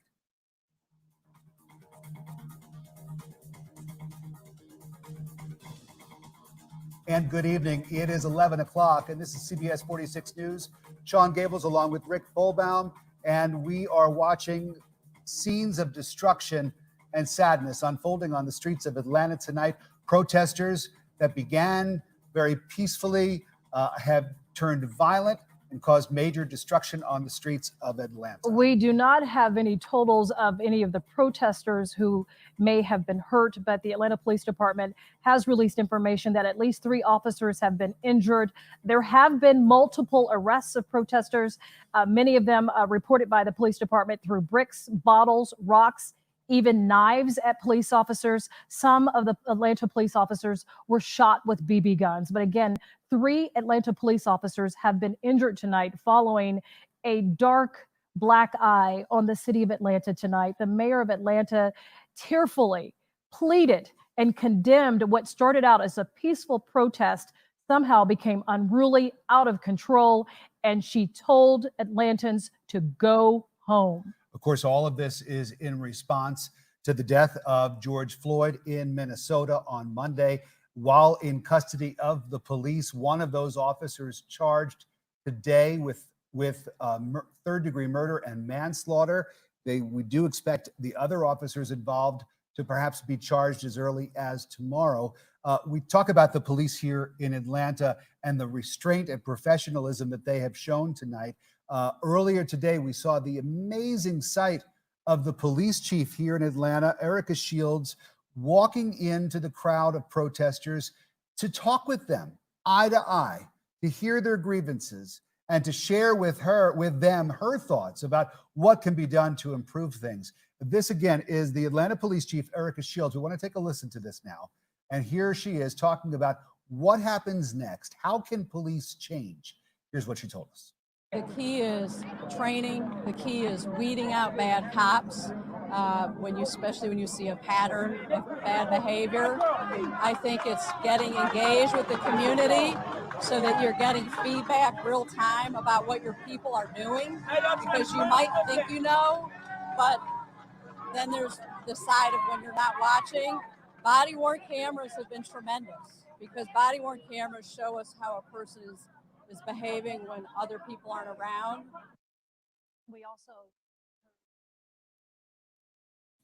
So what I see happening on the streets of Atlanta is not Atlanta. This is not a protest. This is not in the spirit of Martin Luther King Jr. This is chaos. A protest has purpose. When Dr. King was assassinated, we didn't do this to our city. So if you love this city that has had a legacy of Black mayors and Black police chiefs and people who care about this city, where more than 50% of the business owners in Metro Atlanta are minority business owners. If you care about this city, then go home. And we want to take you back to the scene from earlier in the day. CBS 46 photojournalist was there as protesters lit a police car on fire. This is when things really started taking a violent turn. And watch here as the squad car starts to catch on fire and become fully engulfed. Many people continued to throw stones and water bottles at police. The police then tried to push protesters back in order to get the fire put out. And the result was that 3 officers were eventually injured. Yep, and we saw this. You see people using whatever they can get their hands on to smash in the windows of these police cruisers. And there you see the vandals going after some of the storefront windows there. That is the entryway to CNN. This taking place right in front of CNN Center. These people intent on destroying the front of that building for some reason. Brittany Miller has been down among the protesters, marching with them. First, Brittany, when it was a very peaceful protest, and you've continued to speak to them tonight as things have turned violent. That's right. And, we were able to get closer to that car that we were talking about that was burning. This is one of 3 cars that were set on fire today. I could feel the heat from the actual fire. You can see the flames here, but just take a look at the damage to this vehicle. Take a look. I mean, the front end is completely gone. The windows are busted out. This was, as you can see, I can try to see from the top of the car where the blue lights are. This was a police officer vehicle. One of the protesters told me that this was a Georgia Tech car. We are seeing Atlanta Fire Rescue pull up now. They're probably going to try to put out this fire right now. But the protesters, let me tell you, they are gone. It seems as though this protest has ended for the most part. I do not see one protester in sight. All I see are police officers in riot gear and fire rescue. These are the other 2 cars that are in front of the burning car. This one was set on fire as well. Protesters told me this was just a random person's vehicle that happened to be parked next to the officer's car, and this car was vandalized as well. But this is the calmest I have seen it all day. We have been giving you wall-to-wall coverage since 3 o'clock today, and I do not see one protester in sight. It is all police enforcement right now. They are grabbing their gear to extinguish this fire safely. It's one of 3 fires they had to put out today. Of course, earlier, if you remember, the police patrol car was set on fire as people threw rocks, smashing windows, vandalizing the CNN Center as well as the Omni Hotel. So we can hang on this for a minute if you want to watch them extinguish this fire. These are the last flames they'll have to put out tonight, it seems, though, Rick and Sean. While we watch this video of them trying to douse these flames and get them out, I have to ask you, Brittany, about the air quality out there. You've had a mix of tear gas in the air, and now you've got several cars that caught on fire with the fuel burning and the car itself and metal and plastic. It has to have a hard stench in the air out there. You can still smell the char from the burning car. I can tell you that I've struggled to breathe all day long, from the tear gas to the burning of the cars. As you mentioned, the air quality, it's been difficult. It's been hard to see. It's been hard to breathe as they put out these flames. Hopefully that will help some, but it's definitely been a struggle for so many people out here. My throat is burning as I'm talking to you, actually. Give us the scope of tomorrow. Once the sun rises, the crowd is dispersed, and we see the actual scope of all of the damage. What type of cleanup are we talking here, just from your vantage point, from the damage that you've seen? you know, crews are going to have a pretty big job on their hands once the sun comes up. We have multiple stores that have been just vandalized. I mean, the damage is it's extensive from corner to corner. All you see is shattered glass, busted windows, and graffiti painted on the sides of the walls. Not to mention the CNN Center that suffered probably the most damage of any building downtown here. You know, if you remember those images of people spray painting the actual sign that is in front of the CNN Center. So they're going to have a lot of work to do. They're trying to do some of it now by extinguishing this fire and putting some water on those flames. But that is just the beginning, Sean. Brittany, before we let you go, Governor Kemp about an hour ago had tweeted out that he has sent state law enforcement officials to work closely with Mayor Bottoms and Atlanta Police Department to provide support and assistance to have this chaos and destruction cleared out. Once those other police agencies from different areas started to show up, is that when you started to see the crowd, at least the remnants of it, truly and finally disperse?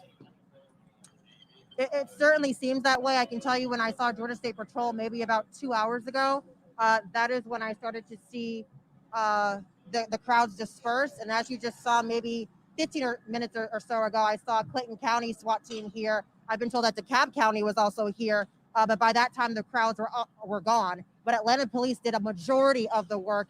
If you remember the image of them standing in that line, what I've been calling a barricade all day long, and really just with their sticks in their hand, telling people to move back, move back. They did a majority of the work here with the help of different agencies from across Metro Atlanta. So it is definitely a team effort without a doubt.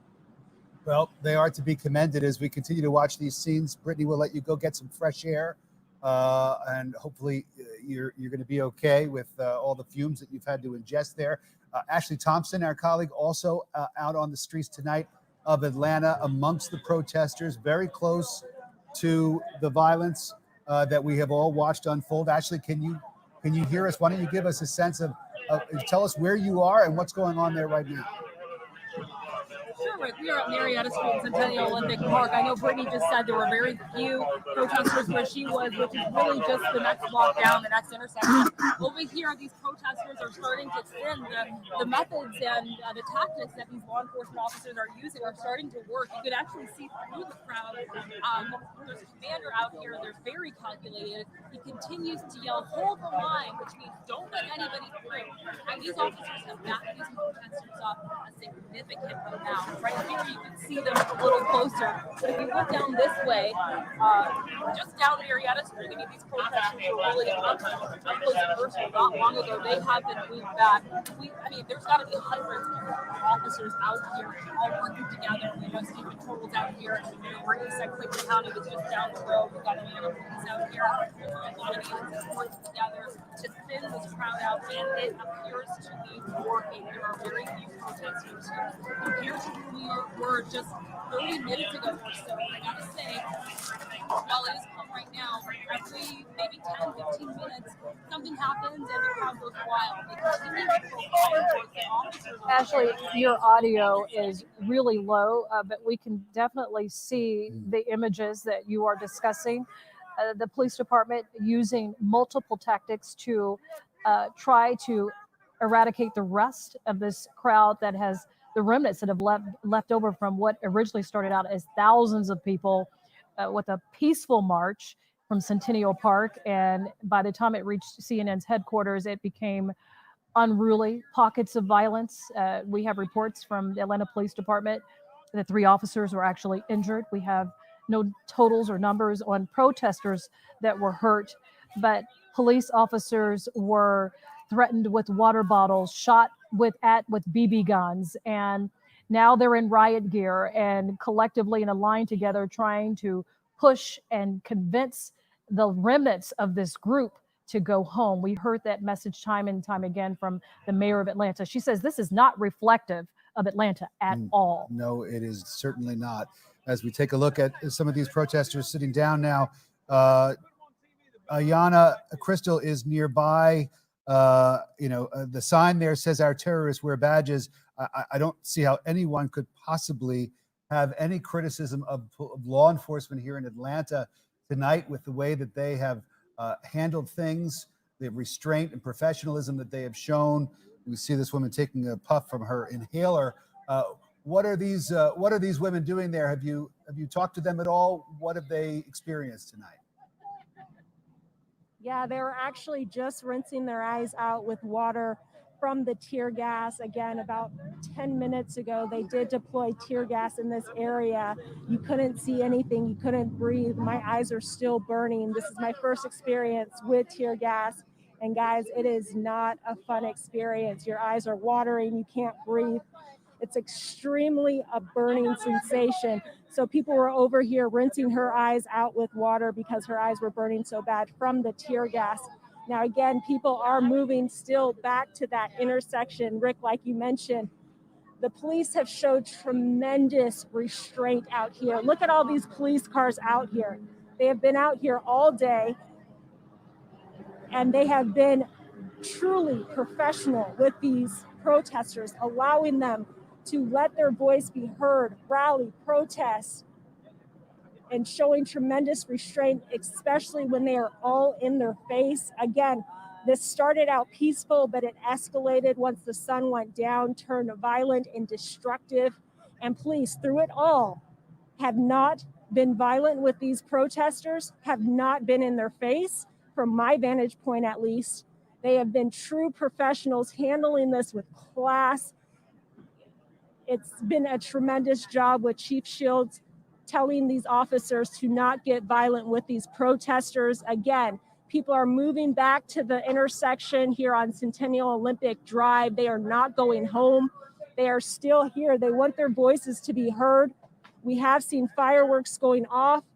Chaos has erupted several times throughout the night. And when that happens, the tear gas is deployed. As you can see, it looks like something we're hearing crackling. That could be fireworks over there.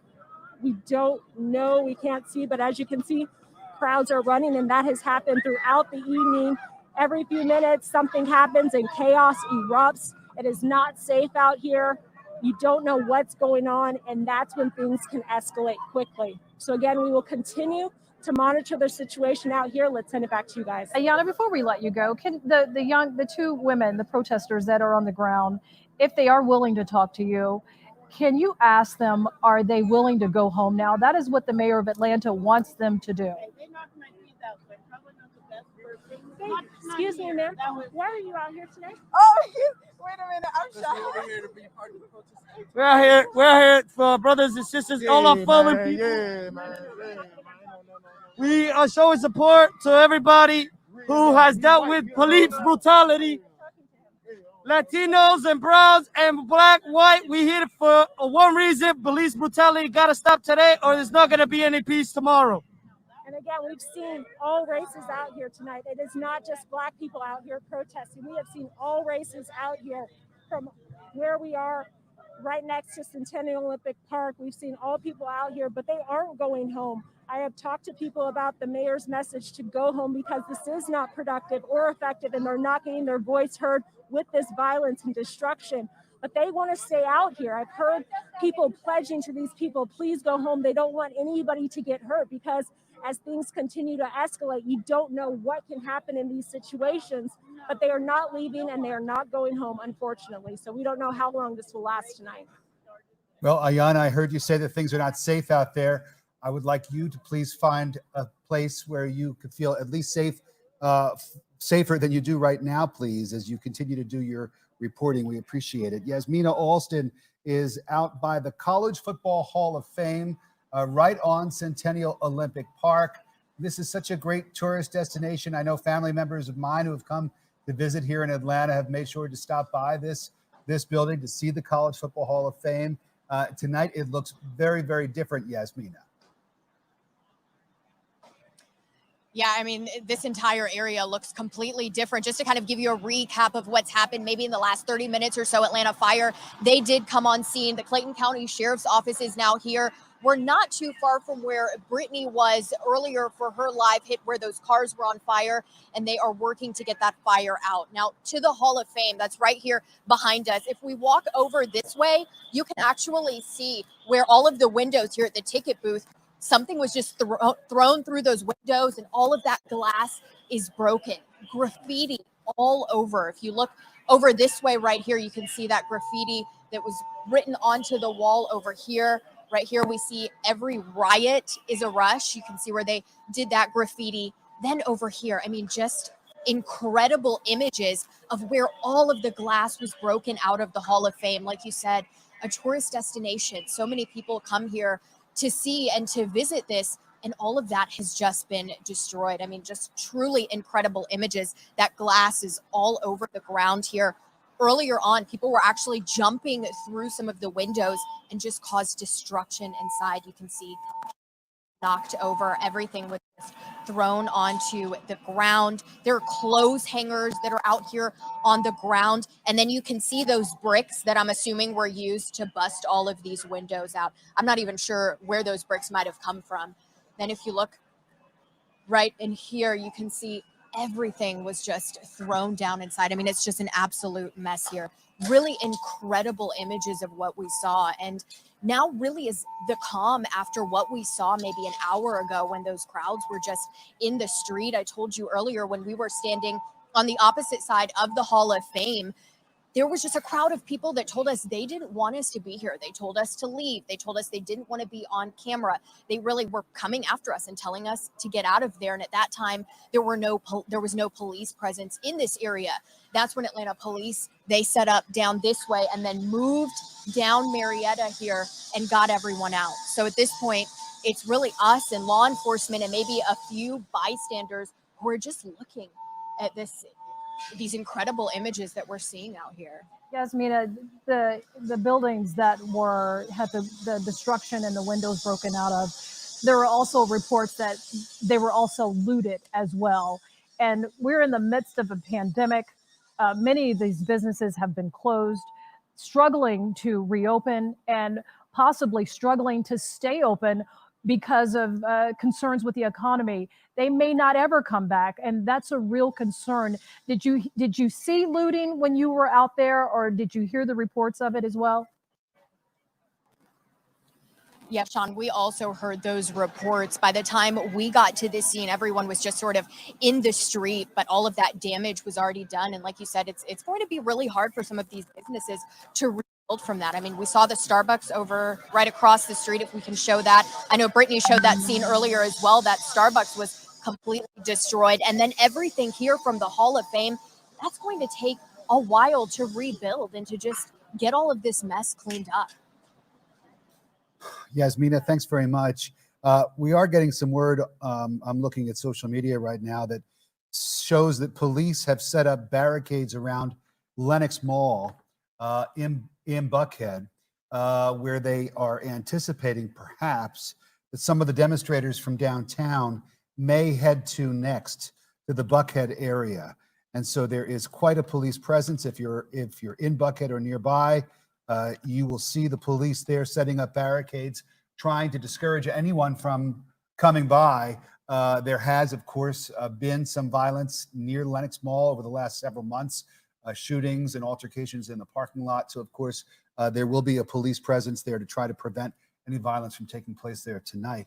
Brittany Miller is out still covering this story for us. And Brittany, just standing amidst the destruction there. I imagine it's too early on for any cleanup crews to begin work, but they're going to have their work cut out for them, aren't they, when they come in tomorrow? Oh, absolutely. You know, it's not. It is too early, I should say, to start cleaning up. I'm so sorry. I'm so fatigued here because it's been such a long day. But I have to tell you, it will be early for those crews to start cleaning up. But it's not too early to see the damage here. I'm going to step out of the way because I am sharing this experience with you. This is Ruth Chris. This is downtown. This entire window has been shattered. You can see inside, actually. You can see glass all over the floor. There's a wine bottle that was actually knocked off of one of the tables. The table itself has been knocked over. You can see chairs that are flipped over. Again, this is our first look at Ruth Chris. If you can go inside the restaurant without actually going inside, but you can see the lights were shattered. That is how violent this interaction was earlier today. You can see something was smashed into the televisions of the bar here at Ruth Chris. So again, they're going to have a lot of damage to repair. and a lot to get through once the sun comes up and once even the store owners get back here. Follow me this way if you can, so I can just walk you through. This is the outdoor patio of Ruth Chris.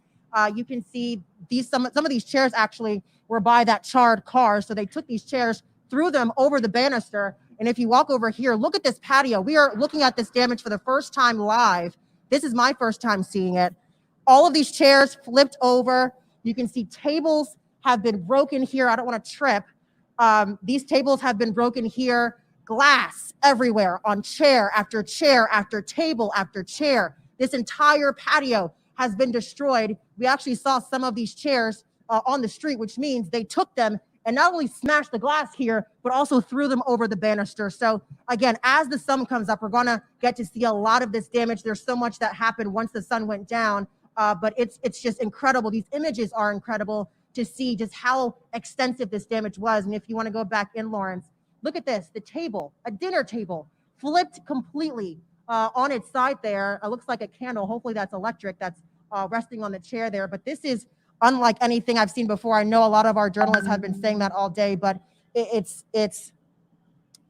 I'm at a loss for words. You know, after reporting since 3 p.m., I am at a loss for words, just taking a look at the damage and just knowing how we started off at 3 o'clock at Centennial Olympic Park peacefully and just seeing where things have ended up here. It is heartbreaking for Atlanta, Brittany. And we heard protesters earlier in interviews that they said that if we don't stop the police brutality, there'll be more riots tomorrow. When you spoke to protesters and once it stopped being peaceful and turned violent, to those protesters you spoke to after the violence, did they accomplish what they were hoping to accomplish, or what were they trying to do by destroying businesses that provide to the economy and the livelihood to many people who live in Atlanta?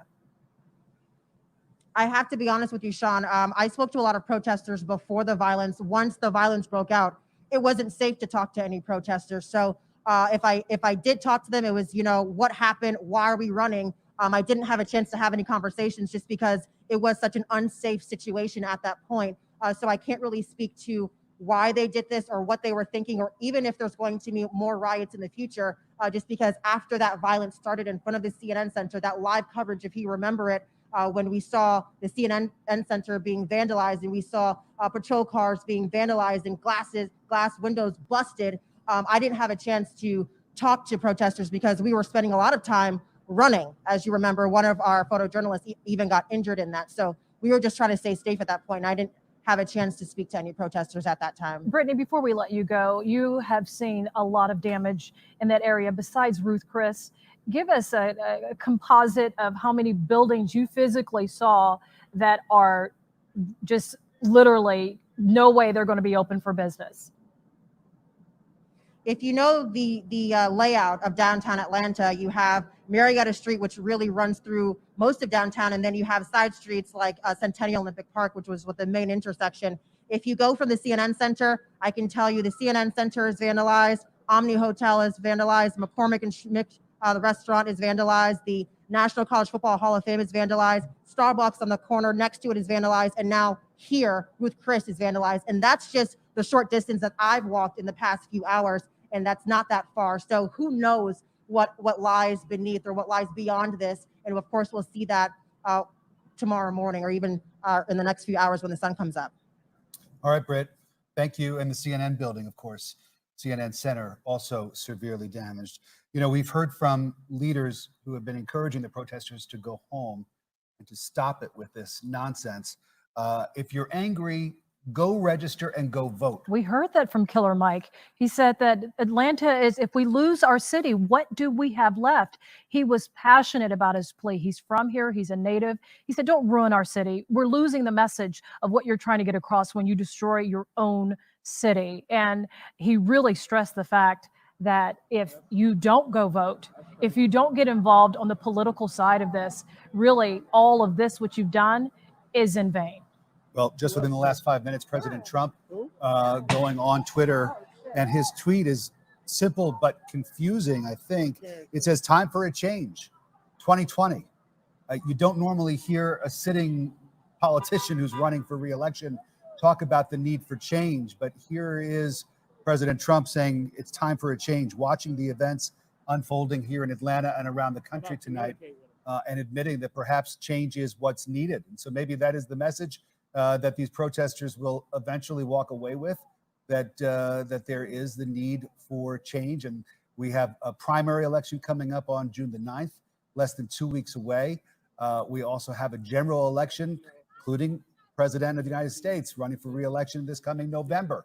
And so it really will be an opportunity, a peaceful opportunity for all of these protesters and anybody else in the country who is upset with the way things are right now to go to the ballot box and to register their choice. And that is the kind, that's the democracy that this country was based on, is based on. And that's what I think a lot of the leaders here were hoping, the message that they were hoping would get across to these young men and women who are causing the destruction here tonight. Well, the governor of Georgia, Governor Brian Kemp, he dedicated resources from the state to assist Atlanta Mayor Keisha Lance Bottom, and state police also were here to help disperse this crowd and hopefully get them to go home. That is, as you could see, at 11:28 in the evening, it is still a challenge. There are still protesters on location, but not causing damage at this point. Ashley Thompson, you've been out there. You've spoke to some of the protesters who were very vocal.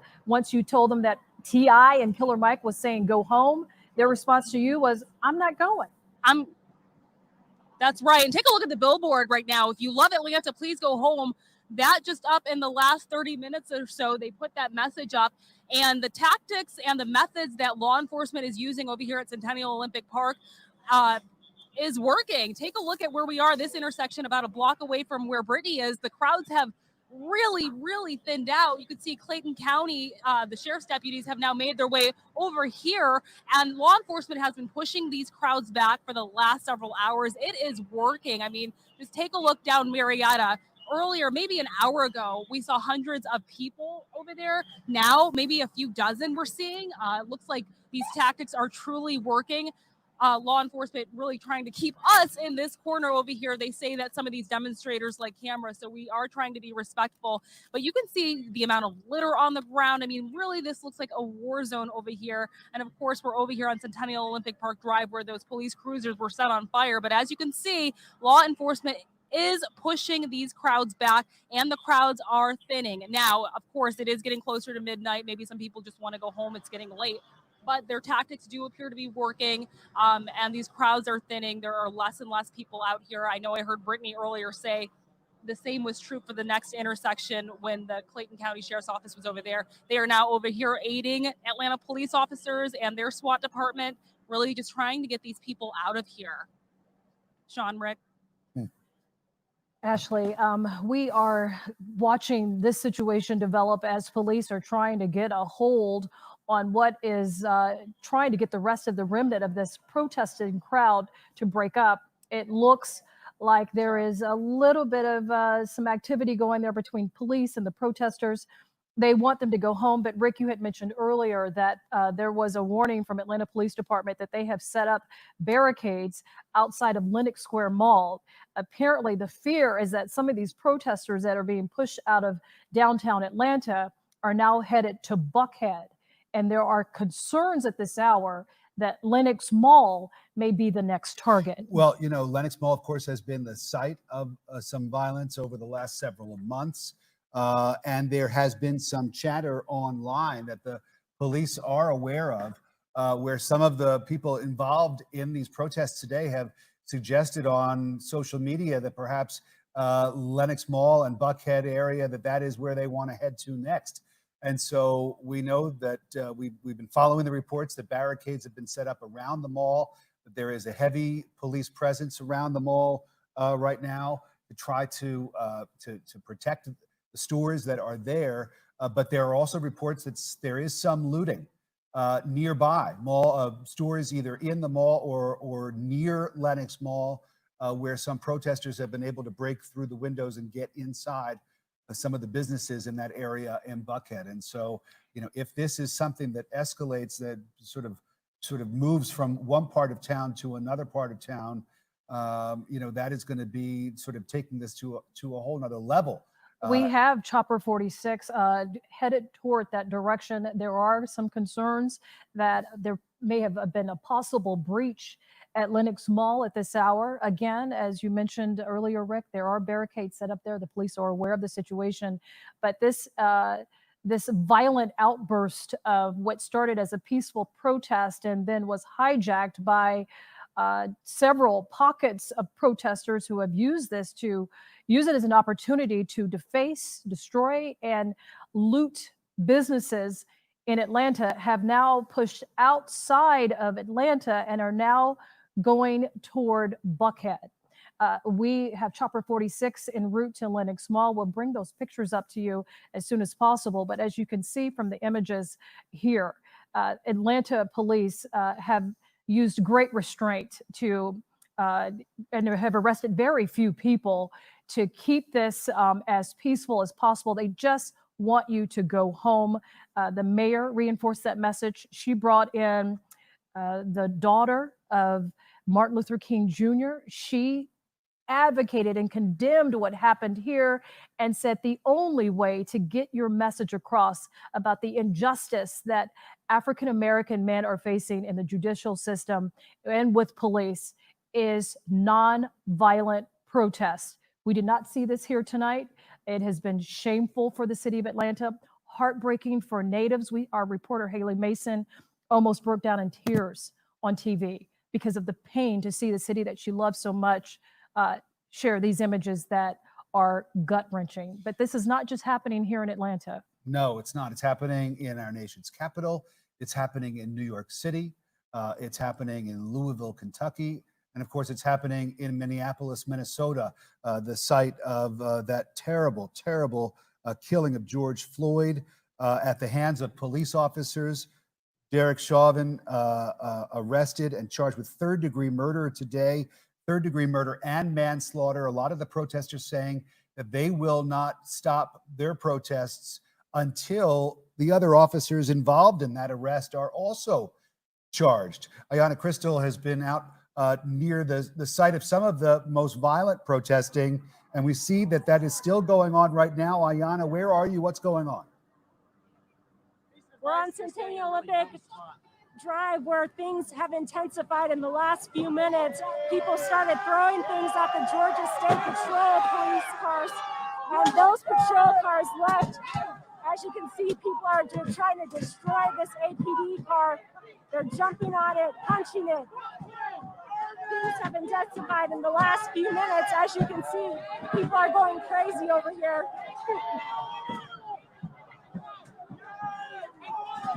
Again, this is all escalated in the last few minutes. People coming this way, throwing things at police vehicles, jumping on the cars. Ayanna, are you able to see, is there an officer inside that vehicle? No, there's no officer inside of that car. Again, about 5 minutes ago, there were Georgia State Patrol cars here, but then people were throwing things at the car. And as you can see, police are moving this way, pushing people this way.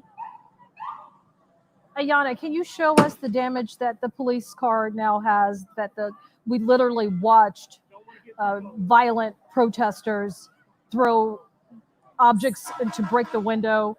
Are the windows burst out?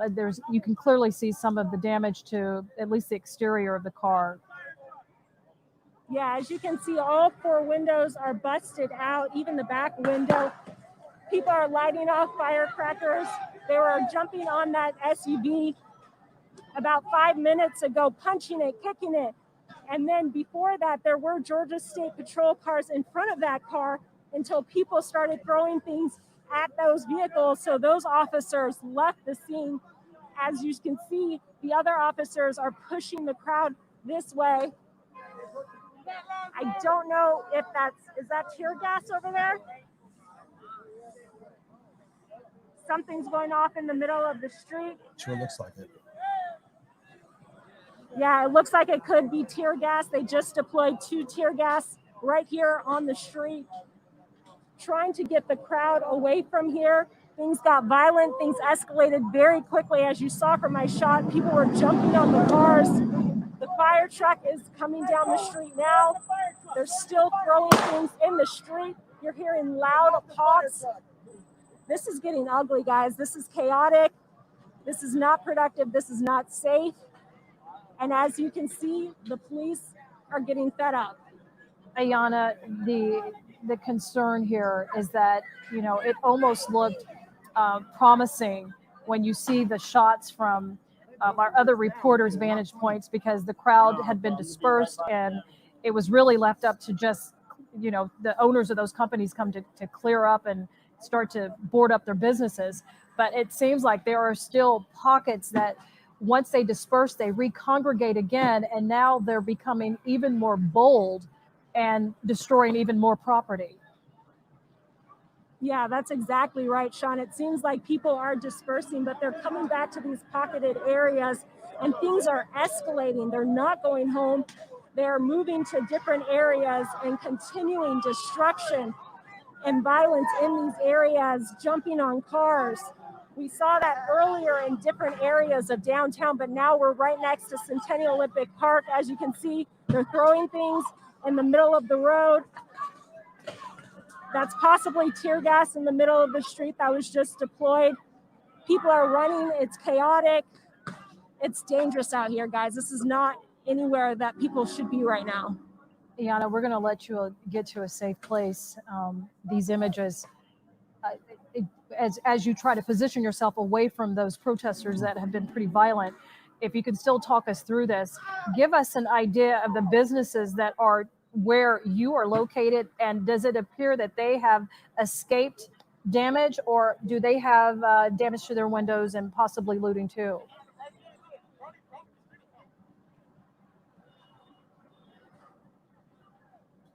Not sure that Ayanna is able to hear us right now, but we're going to continue looking at these live pictures.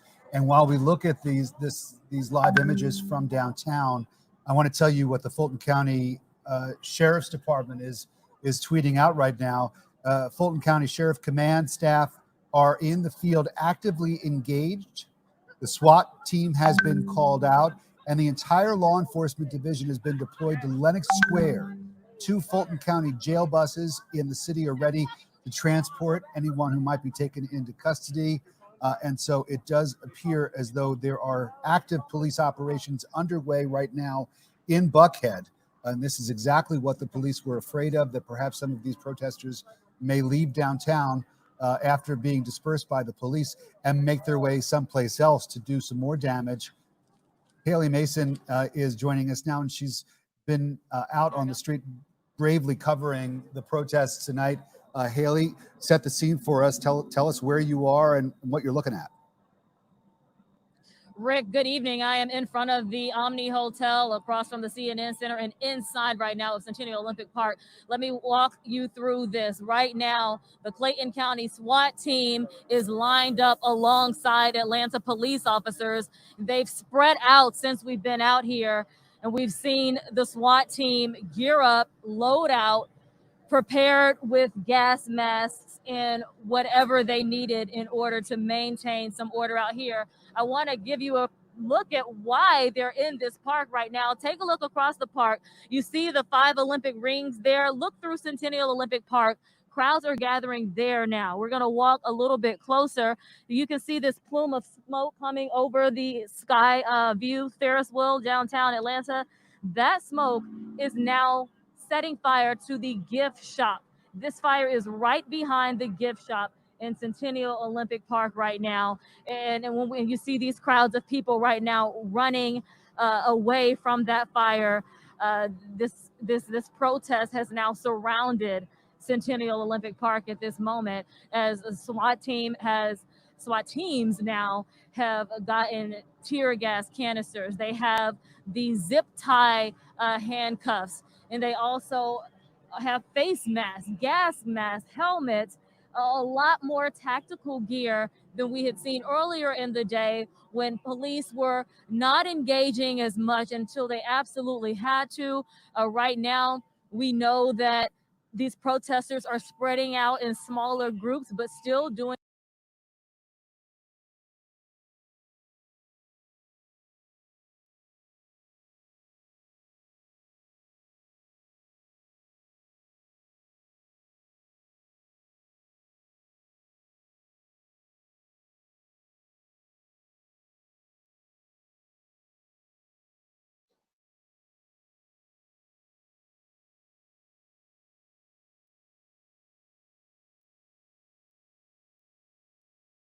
that has a very large number of Black leaders, a city that had the largest consortium of historically Black colleges, and a city that was considered as one of the Black meccas, if you will, now being torn down under these protests.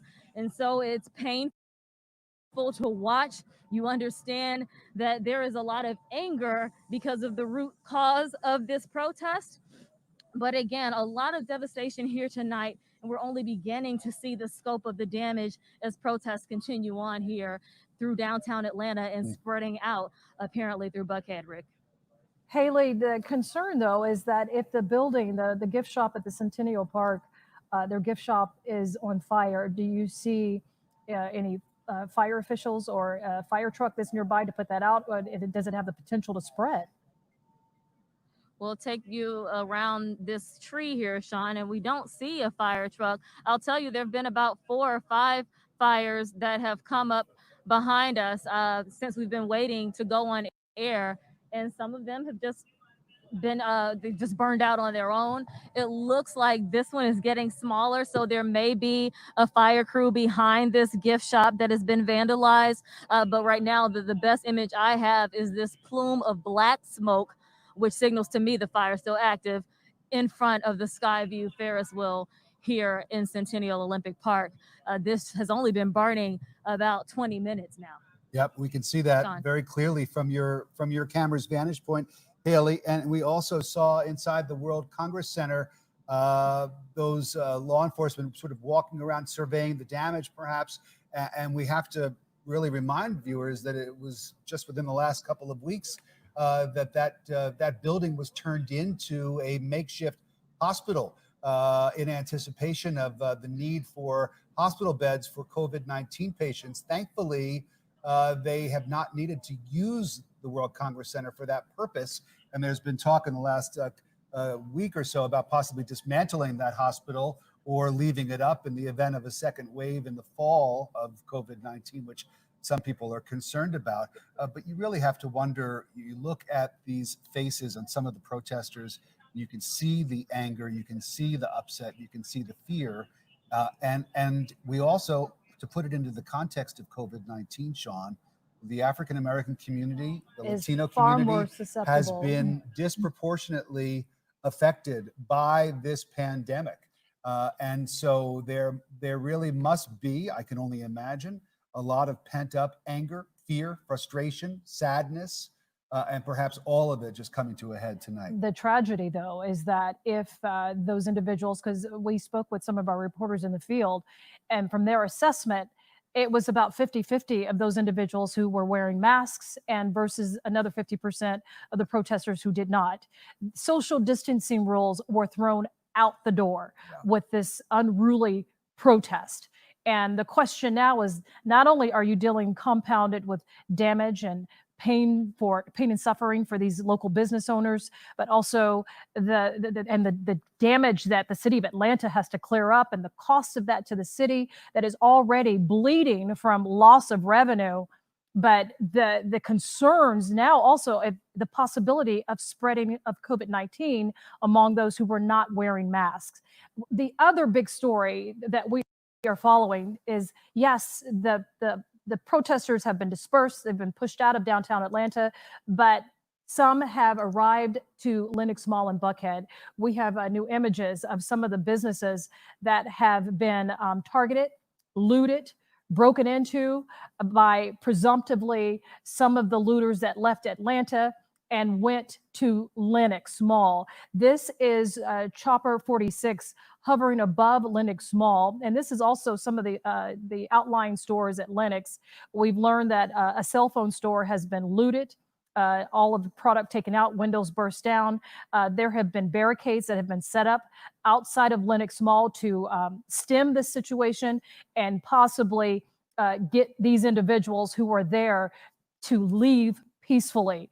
We've heard the message from the Atlanta Mayor, Keisha Lance Bottoms, in tears, tearfully condemning the violent protests that we have seen here in Atlanta. She says this is not reflective of our city, and it is not representing the injustice that you were initially fighting for when this started earlier today around 2:30. It is now 11:48 in the evening, and the police protection of the city has now extended past Atlanta and now into Buckhead, where protesters have started to surround the area, and there have been a breach of several businesses that have been broken into and looted. And the SWAT team has been deployed. We've learned that as well. Ashley Thompson on the ground for us here as we take a look at those images there. Are we looking at Lenox Mall? Is that what this is? Lenox right Mall, there? yes. Okay, so this is the parking lot at Lenox, and you can see the police presence there, and the barricades that have been set up to try to protect some of the businesses at the mall, which could come could be in danger if some of these protesters bring their tactics up to the Buckhead area. Ashley Thompson live for us on the ground there. Ashley, where are you? And it looks like it's quieting down a little bit where you are. Yeah, that's right. We are still over here close to Centennial Olympic Park. Want to give you a look at what's going on right now. There's some SWAT officers, and it looks like they're getting ready for something. They may be heading into the park where Ayanna and Haley were. We understand there is a fire over there, a lot of action going on over there. Where we are right now at Centennial Olympic Park in Marietta, not much happening at this point because officers have really rid the crowd. They've gotten rid of the crowd. As you'll remember hours ago, this was the hot spot. This was the popular spot where everybody was, all of the officers, all of the demonstrators. But take a look at things now. I mean, incredible. You can actually see through this intersection, and you can actually see a little bit of what has been left behind. Now, take a look up at this billboard up here. I would say maybe the last 45 minutes. This has been up there. If you love Atlanta, please go home. We know we heard those emotional remarks from the mayor and several local celebrities earlier, urging demonstrators to please go home. But there are still many out here, and the aftermath of this demonstration is just really astounding. Take a look at this woman right here trying to clean up. There's going to be a lot of that tomorrow when the sun comes up. We can really get a full scope of what has been left behind. But over here at this intersection, it truly looks like a war zone. It really looks like something out of a Marvel movie with these cars set on fire and the buildings just the windows blown out of the buildings smashed through. But police have made incredible strides over here, trying to get rid of the crowd, trying to get rid of the demonstrators. For the first time all night, really, I could actually, just walk freely in the middle of this intersection. We know Clayton County, the sheriff's office is over here helping, and demonstrators, as you guys have been reporting, there are concerns that they're moving to different areas, Lenox Square, maybe the middle of the park. But from where I am, the protesters have since left. I mean, really, everything that's left over here is law enforcement. And there have been dozens of arrests over here in the last few hours. And they're all right now on that bus over there. They're all being held on the bus, all of those who have been arrested. So it is fairly peaceful right now in this area. It looks like they've got it under control. They wanted to gain control in this area, and they certainly have. We don't know if that's going to be the same for other areas tonight. Back to you guys. Ashley, real quickly, I know there's a billboard that's up there that's saying that if you love Atlanta, please go home. That went up just shortly within the last 30 minutes. Sure. Yeah, that billboard right there. If you love Atlanta, please stay home. Those remarks from our mayor, right? We heard from our mayor earlier tonight. She was incredibly emotional. We heard from Killer Mike. We heard from T.I. They're asking Atlanta not to trash their home. And that is certainly what has happened here tonight. So yes, they have put this billboard up here. If you love Atlanta, please go home. They don't want this city to be trashed, as we've seen all night. And like we've been saying throughout the newscast, because it is a shame that, some of the demonstrators who've gotten a little more wild have overwrapped the peaceful ones, but there have been more peaceful protesters here than ones who have started trouble, and we definitely want to reiterate that. Back to you. Ashley, we appreciate your reporting out there. You've done an incredible job despite, risking your own safety. We're glad you're okay. This seems to appear to have no end in sight yet. No. The governor has stepped in of Georgia to help the mayor. has sent in resources. The state of Georgia has sent in, state police have come in to assist. They have been successful at dispersing the majority of the crowd, but once they're dispersed, they re-congregate in a different pocket. And as we've seen in some of the earlier images, they have become more brazen, more bold, and have begun to destroy even more property. Ayanna Crystal is standing by. And Ayanna, when we last talked to you, there was some movement. The police were trying to push some of the protesters in a certain direction. You're right near that Waffle House, and I believe near the Ferris wheel as well. Talk to us about where you are and what you're seeing. Yeah, Rick, they have dispersed the crowd and now they are surrounding the Waffle House. But first, take a look at this sign. This is what this is all about. This protest and rally is because Black Lives Matter, George Floyd, and every single other one. That's a very poignant sign in the middle of all of this chaos. Take a look at the Waffle House. People are surrounding the Waffle House. Everybody's calm, but again, the crowd has dispersed to this area of the park. The police officers have been moving people this way. They're in full SWAT gear, their riot gear, they have their shields, their sticks. They, again, have not done anything, but they are forcing the crowd to move this way. Something that is concerning as they are letting cars come down the street. Now, again, these protesters haven't done anything to these cars, but it's not safe for these cars to be driving in the middle of all of these protesters right now. As you can see, people are starting to chant. They're chanting, "No justice."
In Brazil, we got to because man, it's like in Colombia, the deal was I was supposed to secure. I was supposed to secure the spot for us to have a party, collect the money from the guys in the group. He was supposed to secure girls, and he was told him to handle that. And so, long story short, long story short, he the one girl had brought all the girls, she wanted some money from him or something. They switched up some shit on him. He come holler at me, but yo, man, you know, the girls need cash money and this, that. It was the first party. We started like 7, 8 o'clock. The nigga didn't get there 10:30, real late. So he supposed to be setting the girls up. I was like, bro, why is you late though? You know what I'm saying? So the second night, you know what I'm saying, he coming up short with the money and I'm like, basically, man, he just coming up short with his end of the party. But I'm like, man, don't volunteer to do no shit if you ain't got no money. You know what I'm saying? I hate them type of niggas. Always want to volunteer, always want to say what to do, but they ain't got no money to put it in. You know what I'm saying? Yeah, I hate that shit, bro. I hate that shit with a passion, bro. Nigga, I'm gonna invite you to your party, nigga. You can't afford to fucking throw a party, you know what I'm saying? Right. He also was trying, he be trying to hustle. He be trying to cap this shit. You know what I'm saying? Yeah, okay. He one of them dirty ass type niggas. Like, we homies, nigga. You try to cap a little $5, $10 here and there. Right. Oh shit. See? Nah.